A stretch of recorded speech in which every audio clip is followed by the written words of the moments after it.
Gerardo Parra, Chris Snyder back in the lineup at catcher now. Chad Tracy, Chris Young, and the pitcher Yosmero Petit.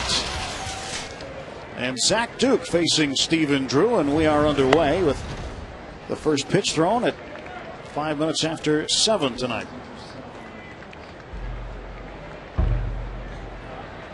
One ball and no strikes, and the pitch to Drew is outside again, 2-0. Zach Duke making his 22nd start, 3 complete games, 1 shutout under the belt for Zach Duke. He's 9-9 with a 3.26 ERA. Very consistent year for Zach. Drew hits this one out to left field. Got a man there. Stings Millage squeezes it for out number 1. Take a look at Zach Duke's numbers here. Yeah, the entire package, as we say, has been quite good. Talking in the open about the fact that he has gone at least 6 innings in his last 15 starts. That keeps your ball club in the ball game, saves your bullpen. The overall numbers. Good start last time out, but he just ran up against Matt Cain, who was outstanding. Yeah, Zach pitched good, and Cain pitched great. Yeah, Zach pitched 7 shutout innings against the Giants. Matt Cain pitched 9 shutout innings against the Giants. John Grable came in for the final 2 in regulation and pitched 2 shutout innings, and then Matt Capps got hit in the 10th, and Ryan Roberts a base hit to left field. Take a look at the defense of the Pirates behind Zach Duke. Millage, McCutchen, and Jones the outfield tonight. The infield on the left side the same. LaRoche and Ronnie Cedeno had a good night last night. Ramon Vasquez gets a start at second tonight. Ryan Domit back there again behind home plate. And this is going to be a kind of a challenge as you see Ramon Vasquez at second base. Zach Duke, left-hander. Justin Upton has torched left-hand pitching. Zach has to be aware of the running game. We told you about the low batting average for the Diamondbacks. They ranked 14th out of the 16 National League teams. However, they're second in stolen bases. So a team that usually doesn't hit all that well, they have to run, and they have been running. 80 steals. Talk about how well Justin Upton's been doing against lefties. Against Zach Duke, he has walked twice in his career. He's faced him 4 times and has 2 hits.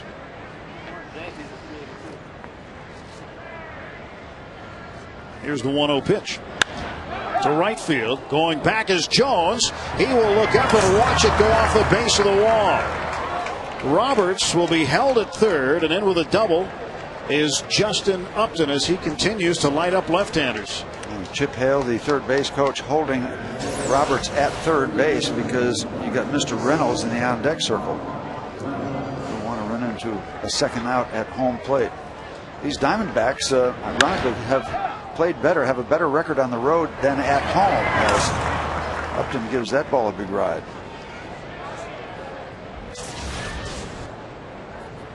Justin Upton, his 22nd double. Here's Mark Reynolds. Reynolds leads the National League in strikeouts with 145. Ryan Howard of the Phillies is next with 128. And we just saw the third place man, Adam Dunn, for Washington leave. He has 119. Well, you certainly need one right here. Runners at second and third, and this could be huge. Now, this guy is, he's not exactly all or nothing, hit him right around 280, but a lot of strikeouts, a lot of home runs. But if you can strike him out, it would be very large. That pitch is low, ball 1. Let's check out Steve's tips to win, presented by Rivers Casino, opening August 9th. Start scoring some runs for Zach Duke. His record could be much better. Keep Reynolds bat and glove in the ballpark. He hits the ball over the fence and he dives into the stands to make big outs for the Diamondbacks. Pitch inside, 2-0. Give you an idea on the frequency with which Mark Reynolds hits home runs. Every 12.1 at bats. Now, does that mean anything to you? Well, it might mean something to you to know that that's the second best ratio in the National League, behind Albert Pujols only, who hits one every 10.9 at bats. There's a strike. Well, you got the open base. You got the ideal scenario for Zach Duke. He's got a big power guy. He can really kind of tease him, fool around with him. If he loses him, it's not all that bad. You're on the other side of that home run potential. But you can also tease him, get a strikeout, and put yourself in position to get out of this, as he does right there. Down and away, then up and in. Nice sequence to even the count. There's your impressive list of power in the National League with Mr. Pujols, where you usually see him in that neighborhood, and Reynolds right there at second place. Be alive, Ryan Doman. And try to make him chase. 2-2 pitch. That one came across a breaking pitch, a bit low. Count full, 3-2. Kind of a nice teasing curveball, but Reynolds was able to lay off it. It's probably one of those where he would have taken it for strike 3 and not been all that upset about it. The pitch was very close. Payoff pitch. And this one popped up. Love it. Andy LaRoche records the out, and there are now 2 down. That's a big out for Zach. He's not done yet, but that was large. Got it in. Looked like he got it in on the hands. Tied him up. Handle pop up. Big second out. One more step to go, and this would be a real shot in the arm for Zach Duke. Gerardo Parra, the left fielder. I guess you can't say that around baseball anymore. Shot in the arm, can you? No, probably not a good idea. Be a confidence builder. There's a roller right out in front of the plate. Doman takes care of Parra. Nice. And the Diamondbacks strand 2 through a half inning. Zach Duke. And the Pirates remain scoreless with the Diamondbacks.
Hitters, so only behind Jimmy Rollins of the Phillies. Lastings, Millage, Jones, Dolan, Pierce, LaRoche, Vasquez, Ronnie Cedeno in that 8th spot again, and Zach Duke hitting 9th. Andrew McCutchen, who had a leadoff home run last night, his second one this week, facing Yosmero Petit. Venezuelan right-hander delivers strike 1. He's 1-5 with a 6.75 ERA. Don't get too excited. The guy last night was 7.09. Still got to hit him. McCutchen takes strike 2. Now Petit last time out, Steve, was brilliant against the world champion Phillies. Everybody else has knocked him around that he's faced. Got his first win since the 23rd of August last year against the Phillies in his last outing. They were probably thinking along the same lines. This guy's got a big ERA, 6 shutout innings. This guy is not all that tall, but he is big. 6'1", 250 pounds out of Maracaibo. 24-year-old right-hander Yosmero Petit. little time with the Mets organization and maybe a half an hour Major League service with the Marlins before coming at Diamondback 2 years ago. 3 wins, 07, 3 more wins in 08. He is sitting on 1 win so far this year, but it was that impressive game against Philadelphia. 1-2 to McCutchen. It's a chopper to the left side. Reynolds gloves, and he throws him out. Nearly a collision at first base with Chad Tracy as the throw was off the bag. Let's check the Arizona Diamondbacks defensively. Parra, Young, and Upton in the outfield. The infield has Reynolds at third, Stephen Drew at short, Ryan Roberts at second, Chad Tracy at first, and Chris Snyder back behind the plate. Miguel Montero had been doing the catching while Snyder was out with an injury and was doing exceptionally well, and many thought that Montero was going to take over the job. That's how well he did.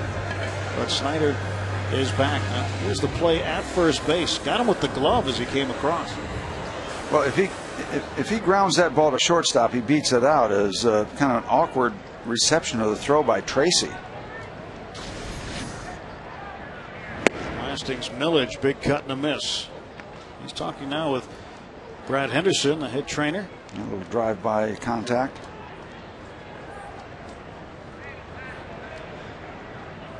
Nothing in 1-2. Lastings, Millage. You know, we talk, Tim, about the running game for the Diamondbacks, and it is impressive. They're second among all National League teams.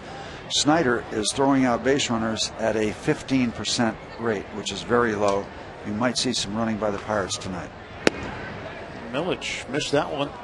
1-2. Yeah. Diamondbacks struggling this year. They've got a record of 47-59. Just slightly better numbers than the Pirates. Slightly. Outside 2-2. Yeah, Snyder was out with a lower back strain. Came back after rehab stints in the minor leagues on the 28th of July. He missed the entire series with the Pirates in Arizona. Montero getting the bulk of the at-bats. Did a great job. But Snyder is back in there now as the everyday catcher. And McCutchen seems to be fine. We talked about that great game against the Phillies by Petit. The game before that, the Pirates cuffed him around a little bit. 4 1/3 innings, 6 earned runs for one of those wins on the last road trip. The win.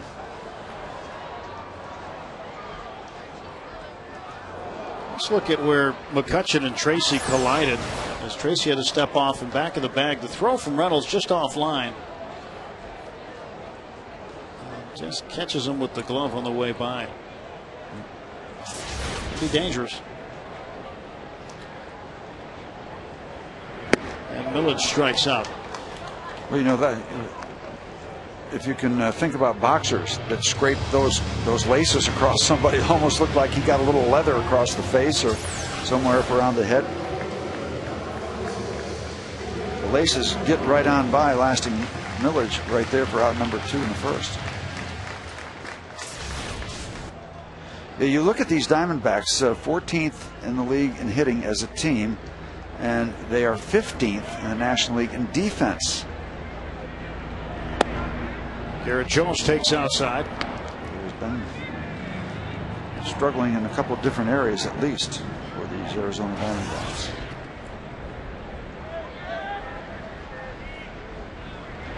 And Jones, oh, what a play by Roberts. He comes up and he throws him out, taking a hit away from Garrett Jones.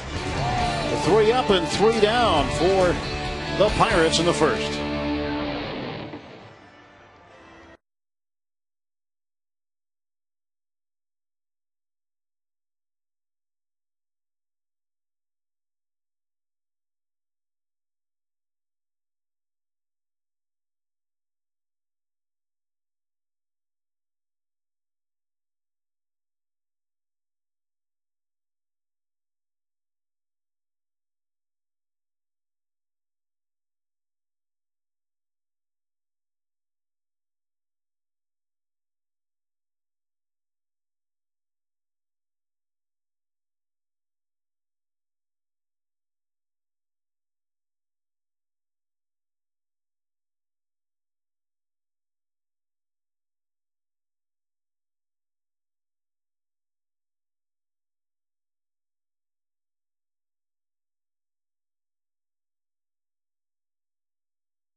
costume off before we started tonight. The Parrot. Pre-game fun. He is good. Funny. And Zach Duke was real good in the first inning with 2 on, in scoring position. Did not allow the Diamondbacks to score. Nice stuff. I got a circle around those 2 outs. Garrett Jones thought he had a hit to the right side, but Ryan Roberts took it away. And they're not employing the same kind of shift that the Diamondbacks did in Arizona, but they did move Roberts over into the hole, and that enabled him to take that base hit away from Jones. And Roberts had to hesitate because the first baseman, Tracy, was well off first base and almost allowed Garrett Jones to beat that out, even though the ball got to second base very quickly. Tracy was hustling back to first base, and Roberts had to wait for him to get there. Chris Snyder, 243 career hitter against the Pirates. 1 ball and 1 strike. Snyder missed 30 games, and since coming off the disabled list on the 28th of July is 1 for 8 with a solo home run. This is his 4th game since being reinstated. 2-1 pitch, and this one down to third. Andy LaRoche with lots of time, and Pierce unable to make the catch. Well, we were raving about Andy LaRoche and that throw low and short. I'm just getting ready to say when that ball was in flight, because he has spoiled us a little bit lately, that he's not only been making spectacular plays, but he's been making all the routine plays. Well, that was a routine play that Andy simply didn't make. So the error charged to LaRoche, his 10th error of the season. Still like him there at third base. I would enjoy pitching with him at third base. And keep in mind that 3 of his first 9 errors came in the first week of the season. The other ones have been really spread out. And if you're a left side infielder, you're going to make some errors every now and again. Chad Tracy will take a strike. 1-1. You just don't want to make him on that kind of play. You don't want to make him on the routine ones, right? No, you're right. And it's unusual to see him. It was a much longer throw than he's accustomed to. Normally he's coming in on the ball. That time he had to back up and go toward the line. There's the 1-1. That is just outside. 2-1. Take a look at our Barrel Automotive League leaders stat. Double plays started by third baseman Feliz and Blake, 1 and 2, and Andy LaRoche third in the National League, ahead of Kuzminoff and Zimmerman. There's the 2-1. 2-2 now to Chad Tracy. You know, a third baseman making double plays, it's not like that double play combination up the middle. A third baseman has to make a strong throw to second base, and usually you want it kind of on the outfield side, so you don't have your second baseman covering second base and reaching toward first with a runner coming barreling right down at him. He's done a good job with his feeds to second base. It's a long throw. This one to left, and that ball will be foul. We were hoping that Adam Dunn's ball that was hit in that direction would be foul, but he hit it so hard that it started turning and got past the foul pole. He's that strong. No problem making that call for third base umpire Hunter Wendelstadt. Foul by a good foot. Used to do a lot of work with his dad. Used to call him Honest Harry Wendelstadt. Great National League umpire. 2 balls, 2 strikes to Chad Tracy. Nobody out. Runner at first. Popped up, shallow left center. Village will take it for out number 1. Home plate. Danny DeMuth. Doug Eddings is at first. Brian Knight, the umpire, at second base. And there is Hunter Wendelstedt back at third. Here's Chris Young struggling with the bat. Now, he's still managed to have a very good number of doubles, 22, but is hitting only 195. His driven in 26 runs, hit 6 out of the ballpark. He will take a strike. But with Chris Young, a player who has produced but has not hit for average very well for Arizona.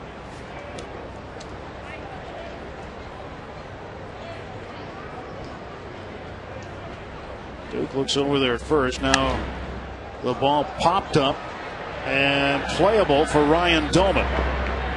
2 down.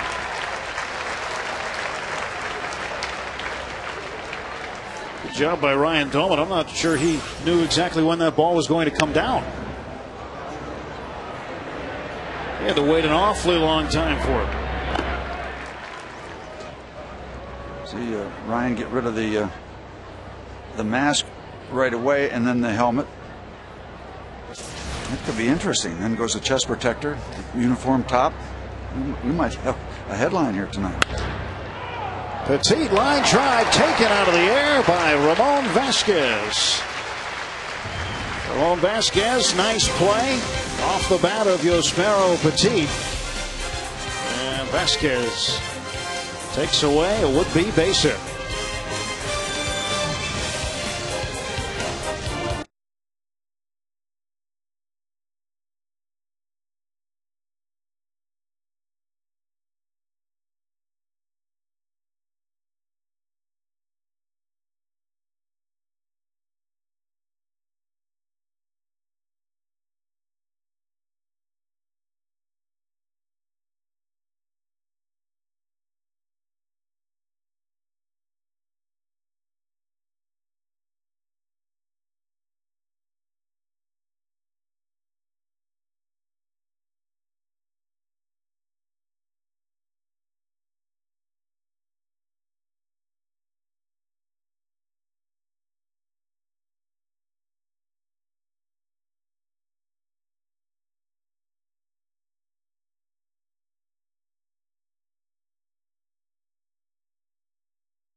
Purchased today through Friday. The Pirates pay all service fees.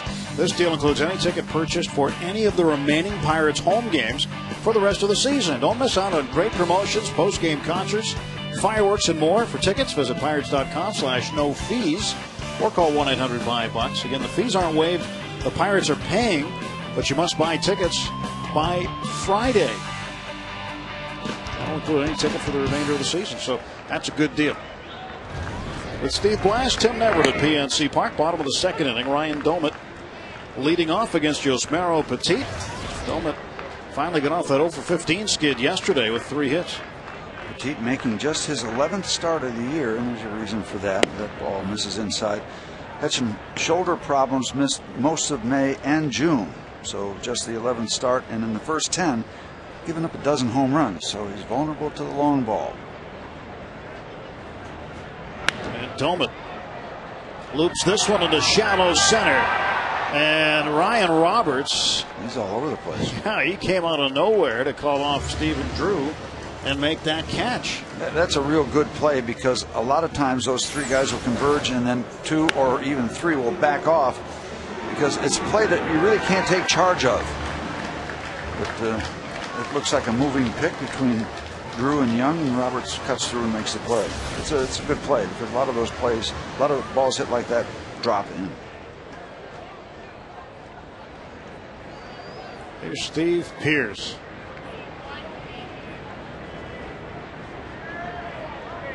Pearce had a couple of hits yesterday. drove in a run. What was so frustrating about yesterday is that it looked like a ball game that the Pirates had control of. I mean, they weren't scoring a lot. It was 3-0. They had the starter on the ropes, and it just it stopped for them. The ball game literally stopped after the 5th inning. And that sometimes you just get beat up. But that's a ball game. Okay, that's a ball game the Pirates should win. And simple as that. They didn't have to be dazzling to do it. Wheels fell off the card in the 6th, and then in the 7th, some insurance was added by Washington.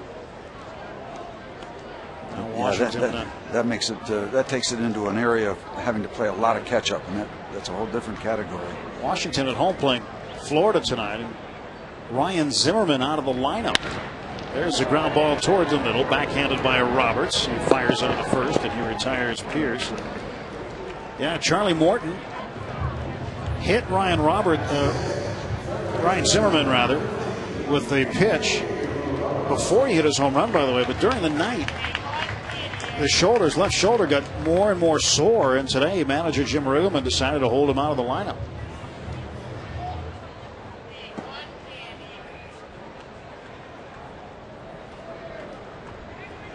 Andy LaRoche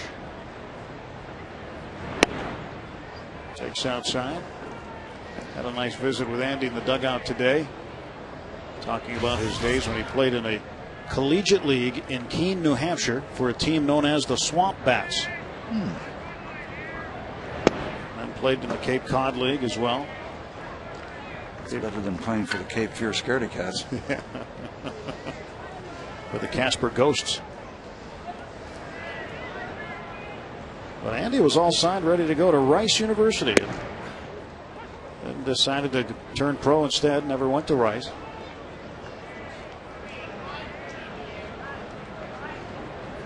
Two balls and one strike. Here's the pitch to LaRoche. 2-2. It's not a dazzling name, the Rice Owls. Who are the Rice Owls?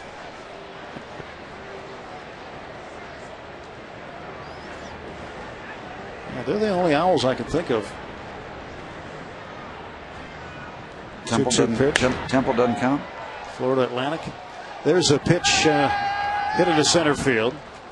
And LaRoche is out, and the Pirates down in order for the 2nd straight inning. So Yusmeiro Petit keeps up his good work.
Brought to you by our friends at Aspen Dental.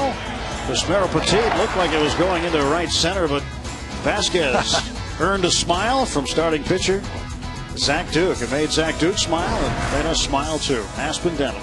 Yep, and the reason he's smiling is you never want to give up a base hit to the opposing pitcher.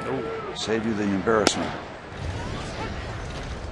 You smile instead of saying other things under your breath. Was there ever a pitcher who got to you, got a hit or two off you? He just angered you to no end? Steve Carlton. He beat me 2-1 with a home run at Three Rivers Stadium. Yep, remember that one. What'd you throw him? Home run. Home run pitch? Okay. I can't remember. Just remember the ball going over the fence. It was a fat strike? It was yeah. I threw him what was the type of pitch? Bad. Stephen Drew, 1 ball, 2 strikes. To Cedeno. Throwing on the run. Throws a strike to first base. 1 down. He plays that position with a lot of confidence. He gets around very well. Yeah, throwing on the move is not the easiest thing, but he makes it look quite easy there. You get spoiled by these guys making these types of plays. Pretty good arm strength, too. Terry Hill, the infield instructor, first base coach, has done a lot of work, and Cedeno was very excited to get the opportunity to work with Perry, saying that his reputation preceded him and he's the best in the business at coaching infielders. Perry gets to the ballpark at 2:30. So I get here at 2:30 every day. If you're ready to go, get your glove. This one well struck. And this ball is gone. Ryan Roberts, who has hurt the Pirates already with his glove, gets his 3rd home run of the season, his 2nd against the Pirates. And if that's any indication, the ball is flying. I thought that was a ball to the warning track. It just kept on going well into the bullpen. No smile there. Roberts homered off of Zach Duke in the 3rd inning of their game on the 24th of July at Chase Field for his 1st home run of the season. And this one well hit. Millage getting in front of this Justin Upton drive and making the catch for the out. 2 men away now after the solo home run by Ryan Roberts. So 2 of his 3 home runs have come off Zach Duke and the Pirates. Pirates would win that game, incidentally. That was the one game they won out of the 4 against Arizona.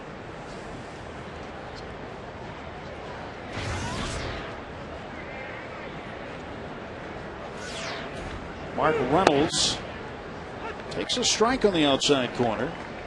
Reynolds popped up to Andy LaRoche at 3rd base in the 1st inning. Reynolds is hit safely in 13 straight.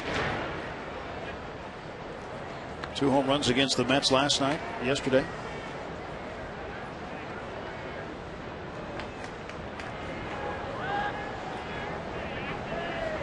One from Duke. Inside. Yeah, you'd like Citi Field, Steve. Big. The view from the TV booth is great. The view from the radio booth was an afterthought. Of all the ballparks we go to, and believe me, I'm not complaining. I'm just ranking them. Yeah. Citi Field's view from the radio booth is probably 40th out of 30. It's perspective. It's the worst view in baseball from a broadcast booth. It's partially blocked. 3-1 pitch. But if there is a redeeming value, if you open the back door, you're in the press room. So you're very close to the press food. Be said for that. Yeah. So it's got a couple of good points. 3-2, line to left, and now Reynolds has hit safely in 14 straight games. Stories about the press room. The 2nd game I ever broadcast with Bob Prince in the 7th inning, he called down to the press room and said, "Send up 2 screwdrivers." I thought something was loose in the booth.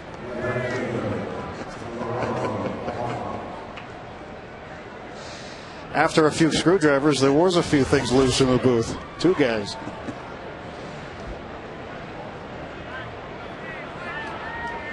What about the height of the broadcast area at the Washington Nationals ballpark? It's on top of the Washington Monument. And we think we have a high view here at PNC Park, and we do. It's one of the higher views in baseball. Washington Oh no, somewhere halfway up the light standards here. It's like a college football press box, like in the SEC, like in Tennessee or something. You're 7 miles from the 50-yard line. Have to have binoculars in Washington. 0-2 to Gerardo Parra. Reynolds the runner at first. See, now we're up here at the top of the stadium. And if you put the booth up on the roof, that would be where Washington is. Gives me an idea, yeah. 1 ball, 2 strikes. Well, what they did here was prioritize the fans and let them be down a little bit closer to the field. And you can handle that.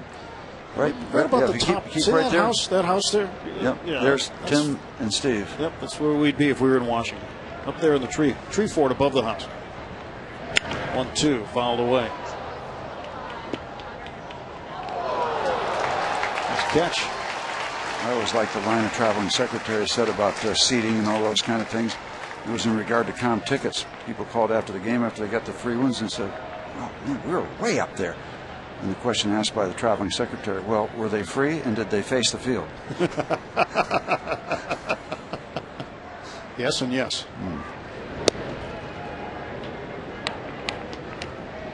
Ball at 2 strikes to Parra. I'll tell you, the people that sat in section 600 at Three River Stadium get a few nosebleeds.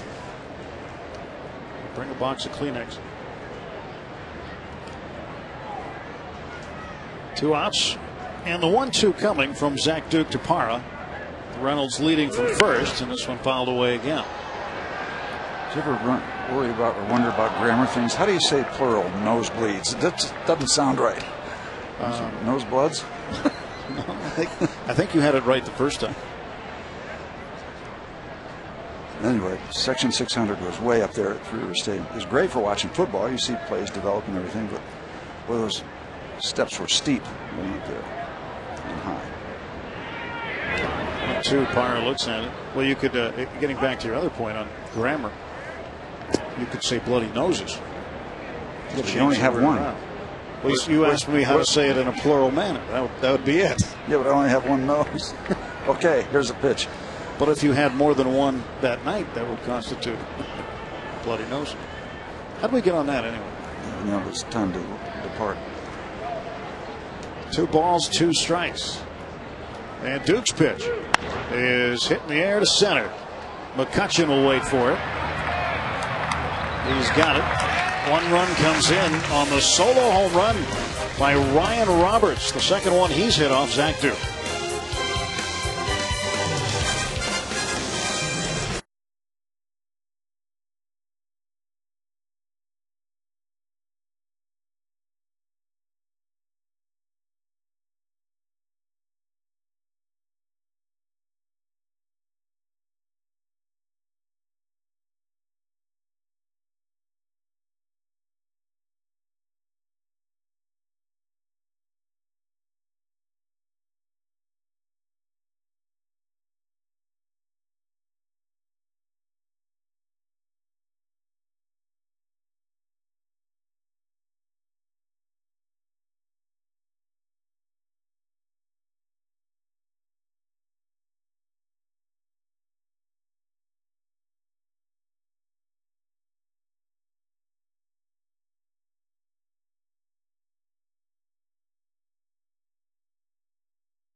Ramon Vasquez will lead off for the Pirates in the bottom of the third inning. 1-0 Diamondbacks. A solo shot by second baseman Ryan Roberts. And what is going on here, Tim? Petit, again, 6.75 ERA, 6 up, 6 down. I know it's early, but still, come on. He's just continuing what he did against the Phillies. I know, but I can't take my eyes off the earned run average. Well, Petit is the guy who replaced Brandon Webb in the rotation for the Diamondbacks. Webb having season-ending surgery today, by the way. And there was a lot of conversation over whether or not he would even keep his spot in the rotation after his first 5, 6, 7 outings. I mean, he had chances. And A.J. Hinch, the manager, kept on being asked by the press, are you going to continue with him? He said, I don't know. It's up to him. He's got to continue to pitch. And he finally had a good outing, but he had 10 starts and 11 appearances to try to prove himself. Vasquez out. Well, right now he's got the Pirates under control, and he has thrown some very, very good off-speed pitches. Had the Pirates out in front with routine outs because he doesn't give that off-speed pitch away, and he keeps a similar set of pitching mechanics with the fastball and the off-speed stuff. A lot of kind of early swings, really not a lot of authority behind him. At one point in his last outing against Philadelphia, he had retired 13 in a row. Now think about that lineup. You have 5 All-Stars batting in the middle of that lineup. What has changed then? What has changed? And only he knows, or his pitching coach. And maybe every once in a while something just clicks in and says, oh, well, there it is. There it is. And that's the elusive, hard to define there. There it is. And it's not like he doesn't have anything overpowering. It's all about pitching to spots with him. The line against the Phils. Cedeno, 1 ball, 2 strikes. Yeah, he's had some Pirates hitters starting their swings early, and then really if you're early on the off-speed pitch, you don't have really much left. You've got your arms, your hands, but you don't have that body to help you drive the ball. Just kind of contact swings at that point when you commit early. That was young Mel Stottlemyre, the pitching coach. Mel Stottlemyre Jr. Good pitcher, boy. I just thought the world of his dad's ability. You know, senior, classy guy, great pitcher. There's a guy, Mel Jr., who worked his way through college baseball and into the minor leagues to get a chance to coach in the big leagues. And Cedeno, deep to right, Upton back, and he's not going to get it. Dropped the ball. And into second base is Cedeno. I don't know what they'll give him, but I think I thought he had the ball in the glove. Now that if that's the case, it should be an error. We'll see what the ruling is. The main thing is Cedeno's on second base. Yeah, that should be an error. I'd like to see Cedeno get the base hit. They are 15th in the National League defensively, and the error is charged. Error to Justin Upton. Yeah, he went a long way, but still, there was a lot of air under that ball, and he had that ball measured. And Zach Duke, who could swing the bat a little bit. We'll try to get Ronnie Cedeno over to third and perhaps even home. But 8 base hits for Zach. 2 doubles. He'll argue that equals the home run hit by Mulholland. 4 bases. It's an unsuccessful argument, though. 4 total bases. Yeah, you're right. It fails. But it's worth a try. Yep. Unless he hits one himself.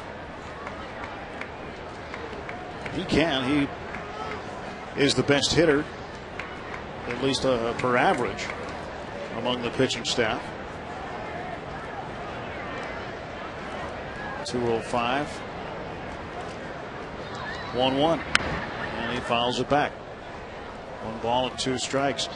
Let's get a look at Justin Upton as he backpedals here. He looks to be in a comfortable position to catch the baseball and just doesn't.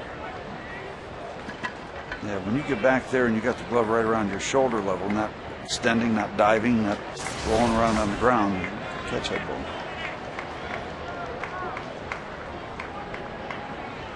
Osmero Petit, 1 ball, 2 strikes on Zach Duke.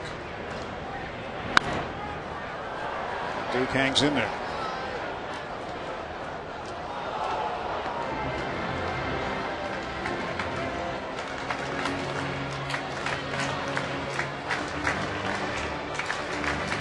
Pirates with a tying run in scoring position. Ronnie Cedeno at second base after the error on Upton.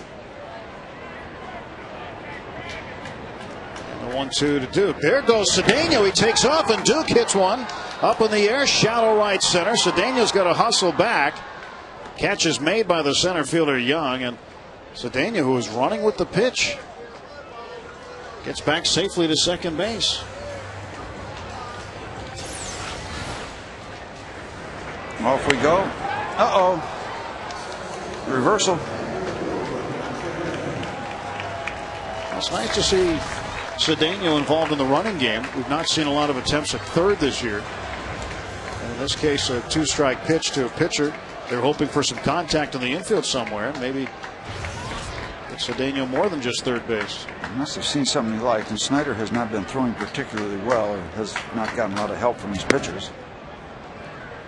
That one's high to McCutchen. And Duke was batting left-handed, right? So he had a free rein, or free line of vision to third base with Cedeno running. McCutchen 0 for 1 tonight. Grounded out to the third baseman Mark Reynolds in the first inning.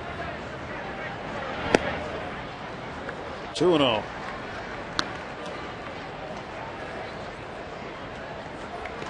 .313 with 2 outs and runners in scoring position.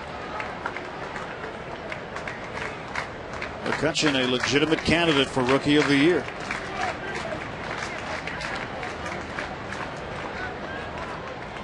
And he is in the top 3 in several categories as far as rookie play is concerned. He's in the top 3. He's ranked high, except for one category: time spent. He came up late. The other guys, many of them, had more time starting the year. Of course, wasn't here when the season started. The 2 guys who are in front of him in most of the categories are Colby Rasmus of St. Louis, who started on opening day with the Cardinals, and Casey McGee of the Brewers, who came up on opening day. They all have a 2-month, or they both have a 2-month head start. Yet McCutchen is closing on them in certain categories, and in multi-hit games, he caught them yesterday. They know who he is. Trust me. Two outs. Cedeno will be off on contact. He is the leader among National League rookies in multi-hit games with 21. Playing him straight away. 3-1 to Andrew McCutchen. 2 down, bottom of the third inning. No hits yet for the Pirates. Till now.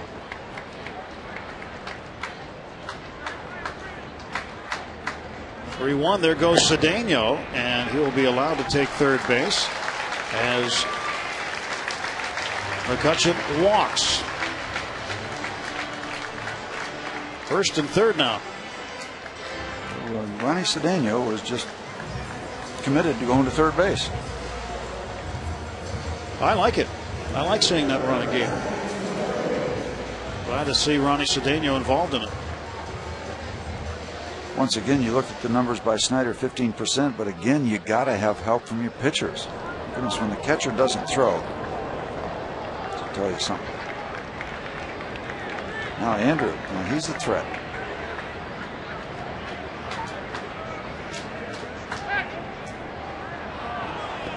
Lastings Millage has some nice laces, huh? Yeah. Stylish, yet understated. I saw a pair of those on your dress shoes last time we had to wear a tie. Match the tie. Millage up in the air to right center. Chris Young calling for it. That'll do it for the Pirates in the third. We'll go to the fourth. It's 1-0 Diamondbacks.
Definitely worth the click. And by Aflac, we've got you under our wing. Let's take a look at tonight's Aflac trivia question. And the question is, who was the last Pirate to win Rookie of the Month and when? Oh, call on me, teacher. Call. Did he win it? I got my hand up. Call on me. See anybody's hands up? Anybody? Bueller? Bueller? Nobody? Yep. Ferris Bueller right here. Swing and a line drive to center, snared by Andrew McCutchen. Chris Snyder is down, one away quickly in the Diamondbacks, half of the fourth. I know I see your hand up, but I'm not calling, man.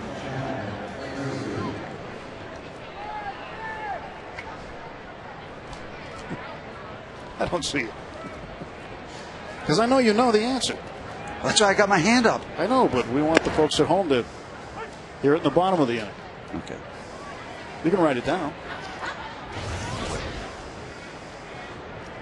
In English would be nice. 0-1 pitch, that's inside.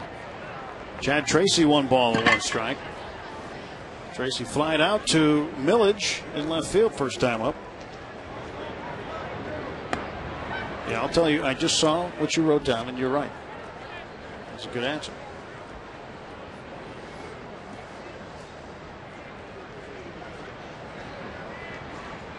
You from the dugout. 3-1.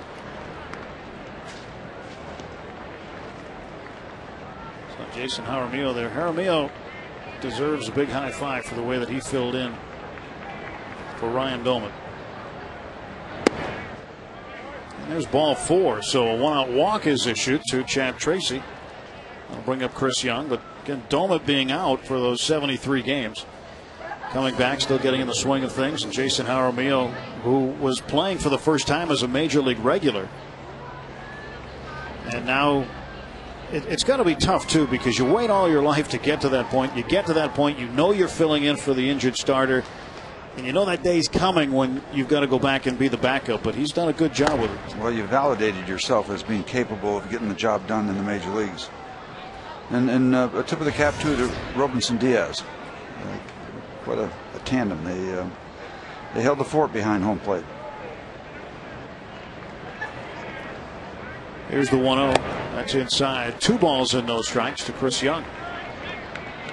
Young popped out to Doman in foul ground in the second inning. Joe Kerrigan, the pitching coach for the Pirates, wants to come out and visit with Zach Duke. Hey, well, we have a minute. Just want to say hello to Bob Nicolai, a guy I used to spend some time with Frank Fuhrer's company.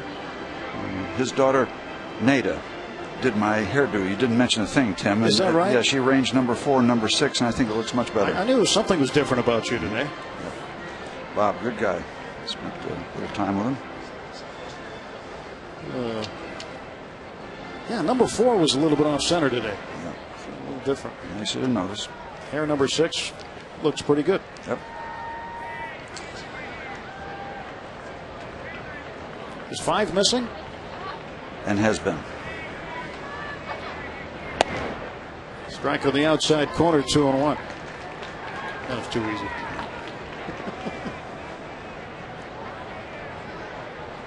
Top of the fourth, 1-0 Arizona. Solo shot in the third by Ryan Roberts, the second baseman. And the pitch.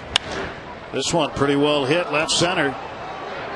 McCutchen watching it, and this one's in the bullpen. A 2-run home run. Chris Young hits his 7th of the year. It is now 3-0 Arizona.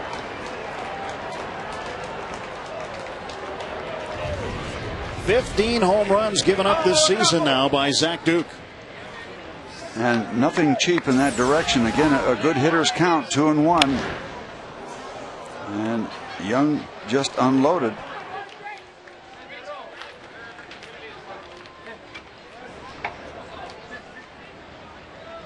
The walk hurts in front of the home run.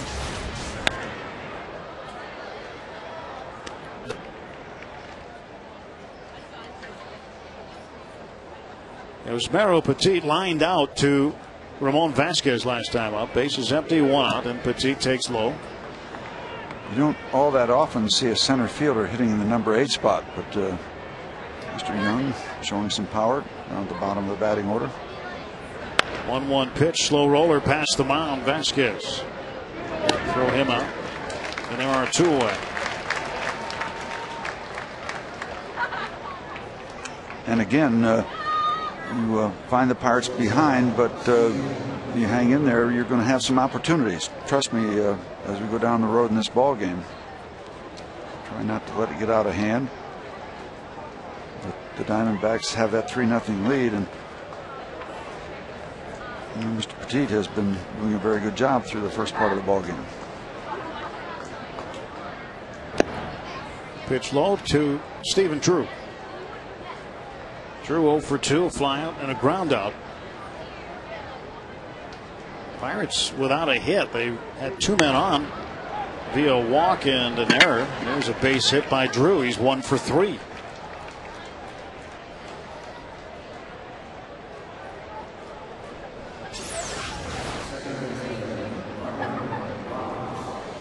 Put it right there, belt high for him.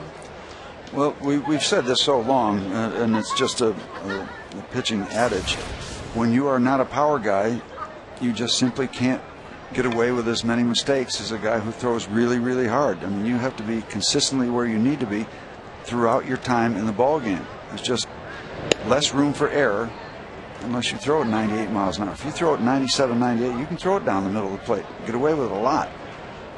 When you don't throw that hard, you can't get away with pitches in the middle of the plate, not consistently.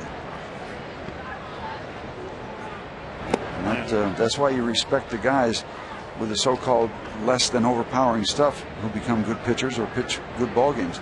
They have to get it done all the time. Their mistakes get hit more often than fireballs. 1-0 to Roberts. That one just off the plate. 2-0.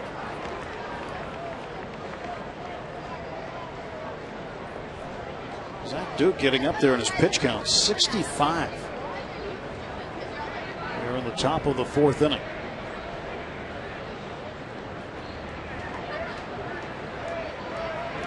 And Roberts again to left center. This ball is back, and this ball is gone.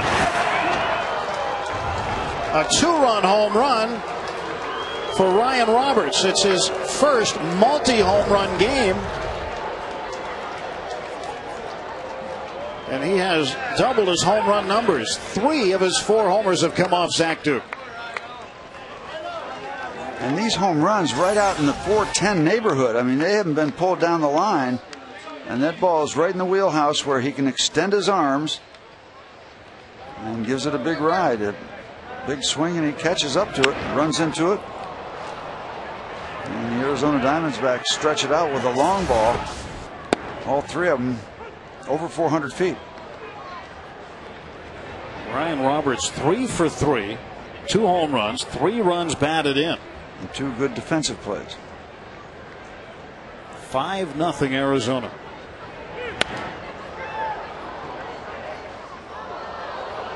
Nothing in 2 to Justin Upton. Upton had a double in the first inning, then flying out to Milledge in left field in the 3rd. Surprising the way Arizona is hitting Zach Duke right now. Zach Duke normally pitches exceptionally well at home. But one thing we're noticing, and you were mentioning it earlier, Steve, the ball flying out tonight. Even you look at the ball Ronnie Cedeno hit, that carried really well. He didn't hit it on the good part of the bat, but carried well to right field and just kept on sailing. And the 3 home runs all hit to left center field. 2 in the bullpen, 1 just to the left of it.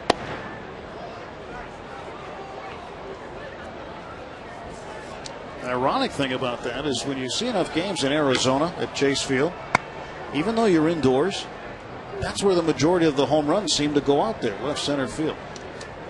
It's like there's an air conditioning jet stream.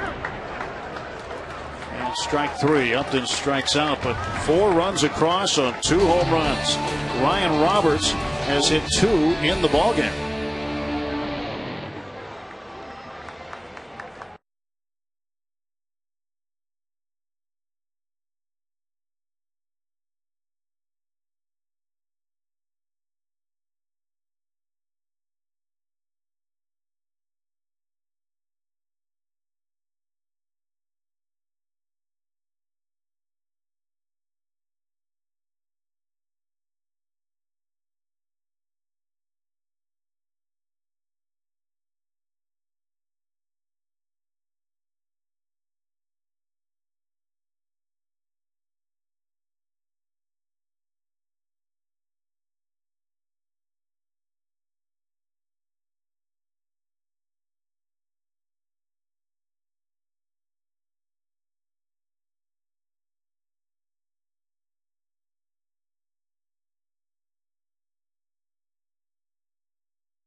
is not at all happy. Well, shouldn't be. He's given up 3 home runs, and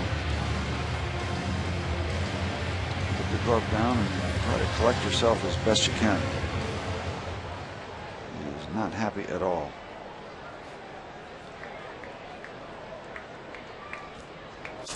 The Pirates trailing 5-0. Garrett Jones looks at a strike. Pirates without a hit yet, and trying to get that taken care of here in the bottom of the 4th against Yosmero Petit, 24-year-old from Maracaibo, Venezuela.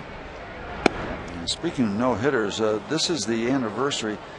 Good friend of mine, good friend of a lot of people around the Pirate organization, Tom Walker, Neil Walker's dad. August 4th, 1971, a 15-inning no-hitter in the Texas League. 15-inning no-hitter. 15. All 15. Yep.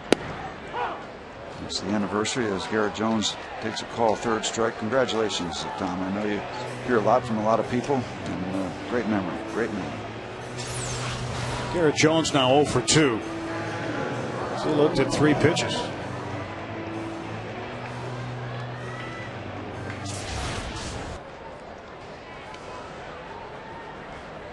Yosmero Petit does not look like the same Yosmero Petit we saw 2 weeks ago in Arizona. The Pirates would hope to get the bat around and start making him look more like that guy they saw back at Chase Field that they banged all over the ballpark.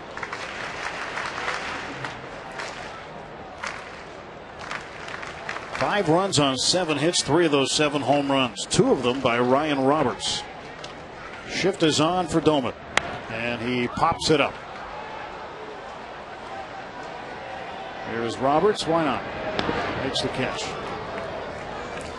All right, we asked the question. Steve had written down the answer, and he was right. The Aflac trivia question. Who was the last Pirate to win Rookie of the Month and when? Well, he's not having a great night tonight. Zach Duke, August of 2005.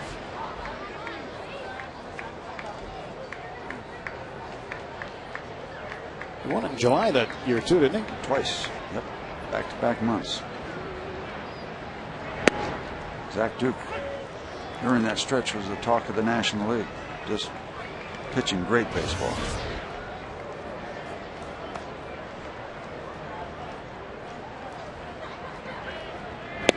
Pierce now 0-2. Mr. Petit has found something. He's been getting knocked around before last game, but he got it together. He and Mel Stottlemyre perhaps have been doing some work and have found something. Check swing right at the first baseman, Chad Tracy, and an easy up, easy down inning for the Diamondbacks.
Is brought to you by McDonald's new McCafe coffees, creamy lattes, rich mochas, and frothy cappuccinos. Only at McDonald's. I'm loving it. And by Day Automotive. We're going to make your day. This day in Pirates history, August 4th, 1998. Kevin Young goes 4 for 4 with 4 runs scored and 4 runs batted in to lead the Pirates to a 13-5 victory over the Rockies. 3 of Young's hits are doubles. It's the day automotive. 5-0 Diamondbacks, and a breaking pitch from Zach Duke to Mark Reynolds makes it 0-1. I understand Kevin Young made an appearance when the Pirates are out in Arizona. Stopped in, said hello to some of the guys in the clubhouse. He brought his Little League team with him. There's a line drive to left field, and Mark Reynolds is now 2 for 3. And his Little League team's name is, guess? The Youngs. That would be a guess, but incorrect. It'd be the Pirates. Okay. The Young Pirates. I knew it wasn't the Kevins. No.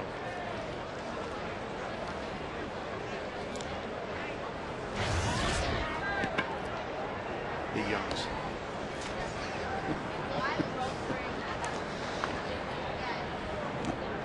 Let Steve design the uniforms for the Youngs. This one to shallow left. Trouble. And Millage will have to play it on the hop. So back-to-back base hits to start the 5th off Zach Duke. Not Zach's night. And it looks like there's a little bit of stirring in the bullpen right now. I don't know if anybody's up getting ready, but the phone's ringing. So this string that Zach Duke has run out with 15 straight starts of at least 6 innings. Very much in danger. Very much. Right-hander Steven Jackson getting the call. Just back from AAA Indianapolis, former New York Yankee. Nobody out at 2 on for the catcher, Chris Snyder.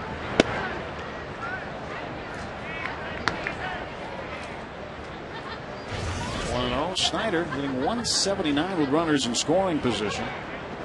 Reached on an error by Andy LaRoche in the 2nd inning, then lined out sharply to Andrew McCutchen in center field in the 4th.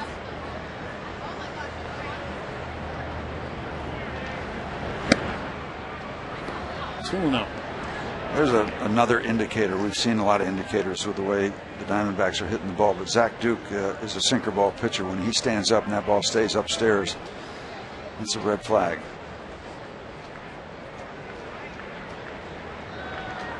When he's pitching well, it can happen every once in a while, but he's not pitching well tonight. Got a strike on the corner, 2-1. Pitch a little more Zach Duke-like. What's going through a pitcher's head, Steve, when you have a bunch of good outings and your last outing is really good, and all of a sudden your stuff just isn't working? You think you're throwing it, but it's hitting the bat. Well, you just try to find some kind of way to keep it together that just doesn't get awful. I mean, he knows, he's not pitching well tonight, but you got to resist the temptation to say, "Oh my goodness, here we go," and I can't do much about it. You got to fight it. You got to fight it every pitch. That's why you're in the big leagues. He's behind 5-0, but if he keeps it there, well, you could have a big comeback. If he lets it completely get away, then it's a whole different subject. To shallow center field, McCutchen makes the catch. 1 down. One of the big lessons you learn as a major league pitcher and a professional pitcher is that you can get knocked around, but all of a sudden you can get it together and you can come away with some real ugly wins. I'm not saying that's going to happen tonight, but you've got to leave that possibility open. You got to keep fighting it. Well, chance now with 1 out and a forced play on the infield. Jack Tracy, first baseman, up. Tracy flied out to left field in the 2nd inning, walked and scored in the 4th. And Tracy battling the injury bug a little bit last month.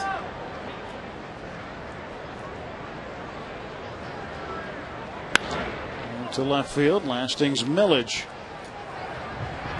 Makes the catch, 2 down. Ken, in the minor leagues, I was playing AAA ball, and I got a great lesson from an old pitcher, Sad Sam Jones, once pitched a no-hitter way back when against the Pirates when he was a Cub, 1955.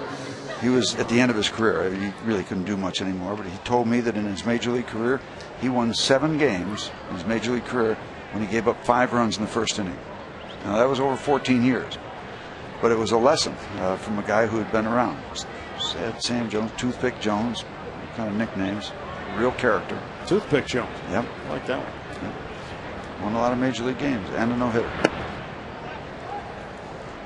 Chris Young at the plate. He ended an 0 for 19 streak with a 2-run home run in the 4th. 2 outs, 2 on the 1-0. 2 balls and no strikes. And Young wasn't cheated on this one. He hit this one a long way. Goes into the bullpen. His Arizona relievers didn't even bother to get up. You know, you can sometimes say a guy hit a good pitch for a home run, but not very often. A guy hits a home run, it's probably not a great pitch. Good pitch to the hitter. Yeah, every once in a while, I see those left-hand power guys will go down and golf a ball. Most of them are not the kind of pitch you'd like to throw. And even those situations, you know that the guys that are the left-hand power guys that are going to go down and golf the ball. So you know that's part of your preparation too. You probably don't want to live down in that area all the time.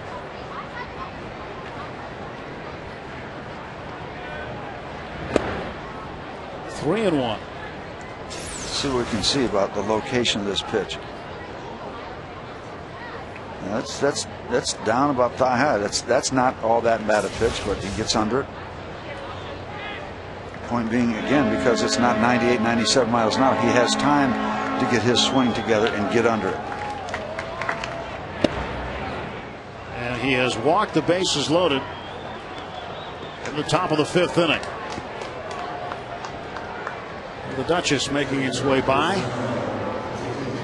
blasting the horn at the fans. Fans like that when the Duchess does that. Yep, the Gateway Clipper fleet. This is their busiest time of year. Summer, a lot of people on the boats up and down the rivers.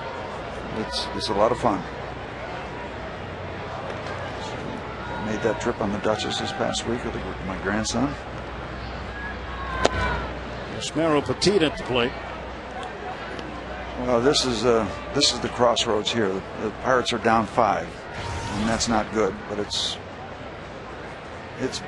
possible they can come back. If it gets away here, it's really down the road, and it's very, very difficult. Slice, please. Thank you. There's a strike, 1-1. Not much fun. Zach is surrounded by snakes.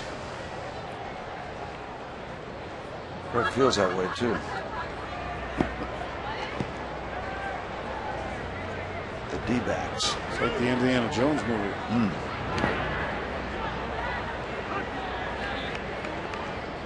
2-1 now to Yusmeiro Petit.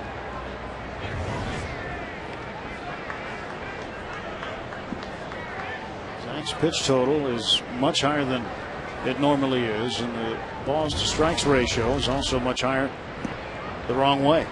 It's probably going to be Zach's last inning. Petit down to Cedeno. He'll scoop it over to Vasquez. They'll force Young there and end the inning. Nothing across. After 4.5, it's 5-0.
In A ball at Lynchburg, Rudy Owens 4 in the third innings, 3 hits, 4 strikeouts, and 1 walk. At State College, Aaron Baker went 1 for 3 with a home run, drove in 3, and scored 2 himself. And Kyle McPherson, 6 innings, he had 4 hits and a run. And at AAA Indianapolis, Brian Pixler continues to find his stroke. He has hit another home run. Last I saw, he was hitting around 360 or somewhere in that neighborhood. He was here early in the season. He was overmatched. LaRoche down to third, and Reynolds throws him out. 1 pitch, 1 away in the Pirates' half of the 5th. And Bixler had a very difficult time. And one of those games that you just wanted to, I don't know, knock yourself in the head after he struck out a number of times, made errors in New York against the Mets. He was sent down the next day and has gotten his act together. That's good news for Brian Bixler. Bixler thought he had an opportunity to make the club out of spring training. A lot of people did because of the way that he played at Bradenton. Here's Ramon Vasquez. Ramon takes ball 1 low. 1 ball, no strikes to Vasquez. In the 5th inning, 2 Pirate base runners. Is that your prediction? No, I'm saying we are in the 5th inning. Oh. And there has only been 2 Pirate base runners. Okay. I thought you were wishing for 2 Pirate base runners. Oh, yes, I am. Very much so. More than that. Another just a kind of a semi-swing with not a driving type of swing. So you give credit to Petit. He's just he's gotten the Pirates very much off balance. That's a goose egg. The Pirates want to get off the board. Yusmeiro Petit through 4 2/3 innings, no hits. Pirates obviously no runs. Pirates dating back to the series in July with Arizona now have gone 23 2/3 innings without scoring a run. He's continuing his role that he started against the Phillies. Ronnie Cedeno takes ball 1 outside. Cedeno 0 for 1, reached on an error by Justin Upton in right field. He stole third too. Brandon Moss in the on deck circle, but you need a base runner to get him up there.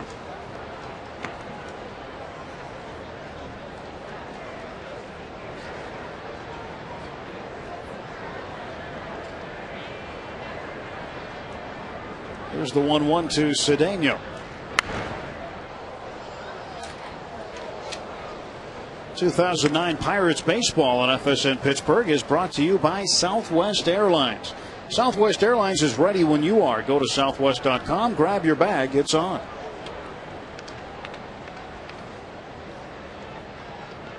Here's the wind and the 1-2 delivery. And Cedeno strikes out. Another 1-2-3 inning. 8 pitches for the 2nd straight inning for Yusmeiro Petit. He's on a roll.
With tonight's summary brought to you by A&L Motors.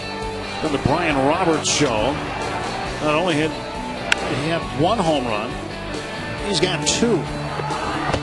Climbing the wall, the north side notch. 3 for 3 for Ryan Roberts, a base hit. 3 runs batted in, 2 runs scored. Having one of the best games offensively of his career. Chris Young has a home run. Yusmeiro Petit, a no-hitter through 5. And that information is traveling all around the major leagues as we speak. When you are in that position after 5 innings, you start shipping that information all over the place. That is our A&L Motors game summary. Top of the 6th inning, right-hander Steven Jackson takes over for Zach Duke. Joel Hanrahan. Oh, Joel Hanrahan. Beg your pardon. It is Joel Hanrahan. Joel is making his 13th appearance as a Pirate. He's 47th overall from the Washington National. Zach Duke went 5, giving up 5 runs on 9 hits. He walked a couple, struck out 1.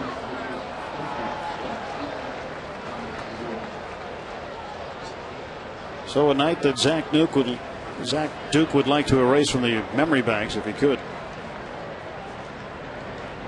So Joel Hanrahan. Right-hander deals, and this one to left field. Lasting's Millage underneath it. And Stephen Drew is out.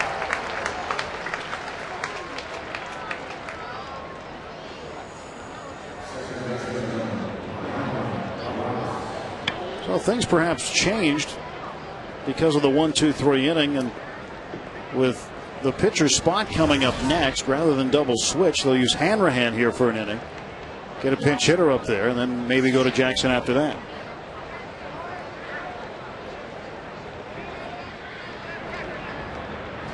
Hanrahan throws a strike down the middle.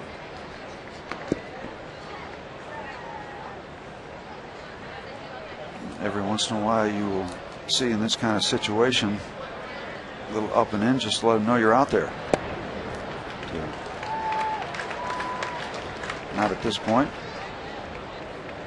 I'm not saying you're supposed to hit anybody in the head, but every once in a while you got to let them know, listen, you can't dig in and swing from your heels all the time. And that's not a target on his neck. Trust me, it's a tattoo. Some people might misconstrue that, like a Bob Gibson or Don Drysdale. That's pretty funny. That one in the dirt. 1 ball and 2 strikes. That's not a target on its neck, he says. I'm not sure what that is or what it means, but it's not a target. You know, tattoos have been one of the things that have infiltrated sports. Starting with the NBA, you saw Dennis Rodman do it prolifically, and then others followed, and now you see it a lot in baseball, and you see it a lot in the NFL as well. I saw Rob Dibble leave the ballpark last night. Yeah, how about him? I got scared to death. Yeah, Rob. Somebody spilled a bucket of paint all over him. I think the only thing that's not tattooed is his face. Another Connecticut guy. Let's see, Jim Pearsall, Rob Dibble, myself, Steve Blass. Anybody else? Justin Upton. Walt Dropo. There haven't been many. Dick McCall. These players come out of Connecticut.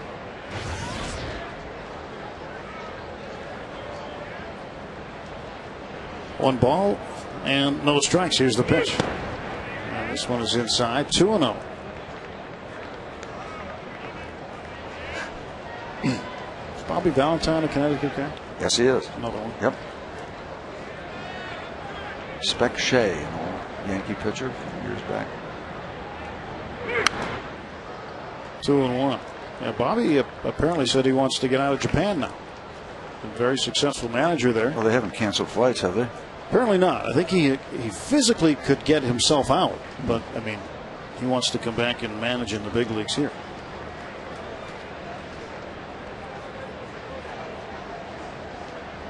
I'm sure you could just buy a ticket. 2-1.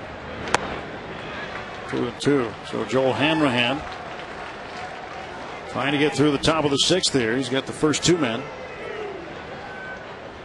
Got Drew to fly out to left and struck out Ryan Roberts. And Justin Upton, who is 1 for 3 with a double.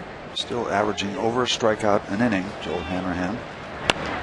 There's a slow roller down to third. LaRoche barehanding, and the throw came right off of his hand and into the dugout, and that'll be an extra base because the ball went out of play. Base hit and an unfortunate error. Actually, looked like Andy's best option was just to hold on to that ball, but couldn't get a handle on it. And just on the night we sing his praises, second error charged. Well, just slipped out of his hand. That's by far the worst ball he's thrown all season. Yeah, just never had a grip.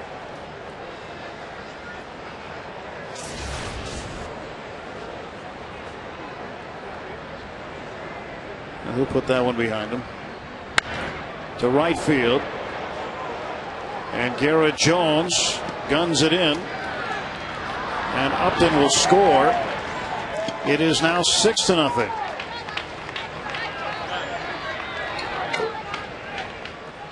You get a gift, you take advantage, and that's what the Diamondbacks did. Reynolds gets his 3rd hit of the ball game. And these guys come into Pittsburgh and they're not swinging the bats like a team that has a team batting average that's 14th in the 16-team National League. And Mark Reynolds, who leads by a long way in strikeouts the National League, and hasn't struck out tonight. He's 3 for 4. So sometimes in baseball things aren't always as they seem. 6-0 Diamondbacks. Hanrahan giving a run up in the 6th. Here's the 1-0 on the way to Parra. The runner goes. And Cedeno tagged him on the foot on the way by. That's what he's arguing with Brian Knight. Great try as he did the swipe tag attempt. And he got him on the leg. Leg came up right into the glove before the hand touched the bag. This will be a good angle here, or a better angle. He's out. Is he still coming around though? Is he? I don't, he hadn't made the tag when we stopped it there.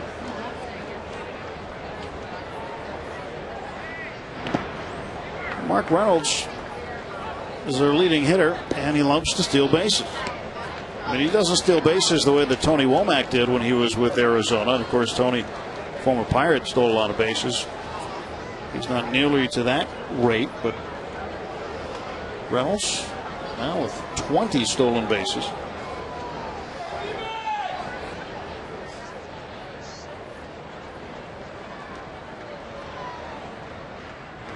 Inside. Another look.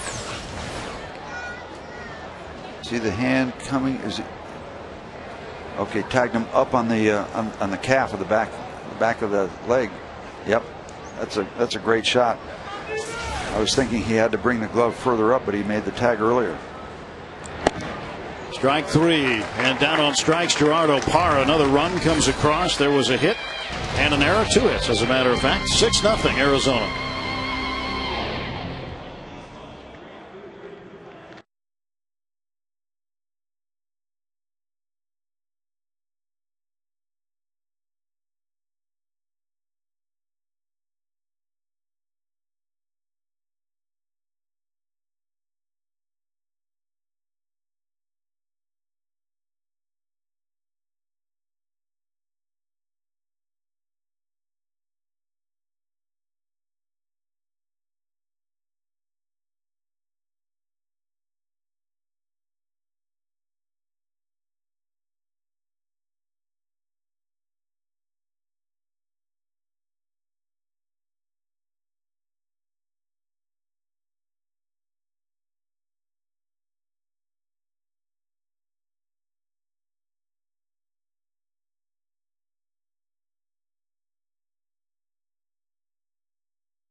Sixth inning, time for tonight's Coors Light Freeze Cam. Ronnie Cedeno hit this ball to right field in the third inning, and Justin Upton took his eyes off it. Coors Light Freeze Cam brought to you by Frost Brewed Coors Light, the world's most refreshing beer. Jeff Salazar will hit for the pitcher, Joel Hanrahan. So Hanrahan pitches an inning, gives up a run on 2 hits. There was an error. Andy LaRoche with 2 errors tonight, very uncharacteristic.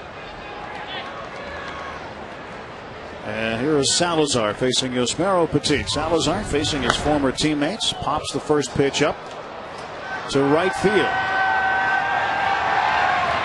And Upton makes the catch, 1 down.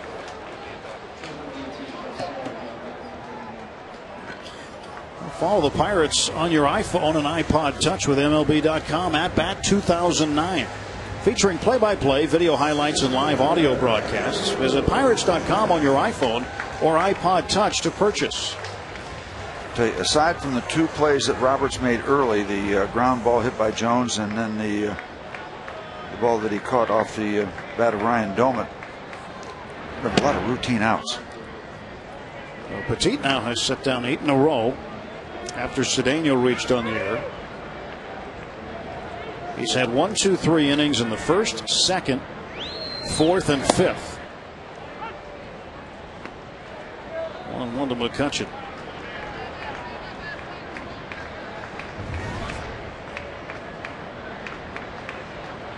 Yusmeiro Petit, the pitch. That's a strike called, 1-2. Andrew McCutchen 0 for 1 with a walk. He walked in that third inning, has been only the Pirates' second base runner over the ballgame. And this one to shallow right field. And there are 2 down in the Pirates' 6th. You continually ask the question in these kind of games, is he that good, or are we swinging the bats that bad? Many times it's a combination. I mean, he's 86 miles an hour. He's made some good pitches, I think, changing speeds. Slider, he hasn't really left it over the middle of the plate. Right-hand batters, he's keeping it out away. So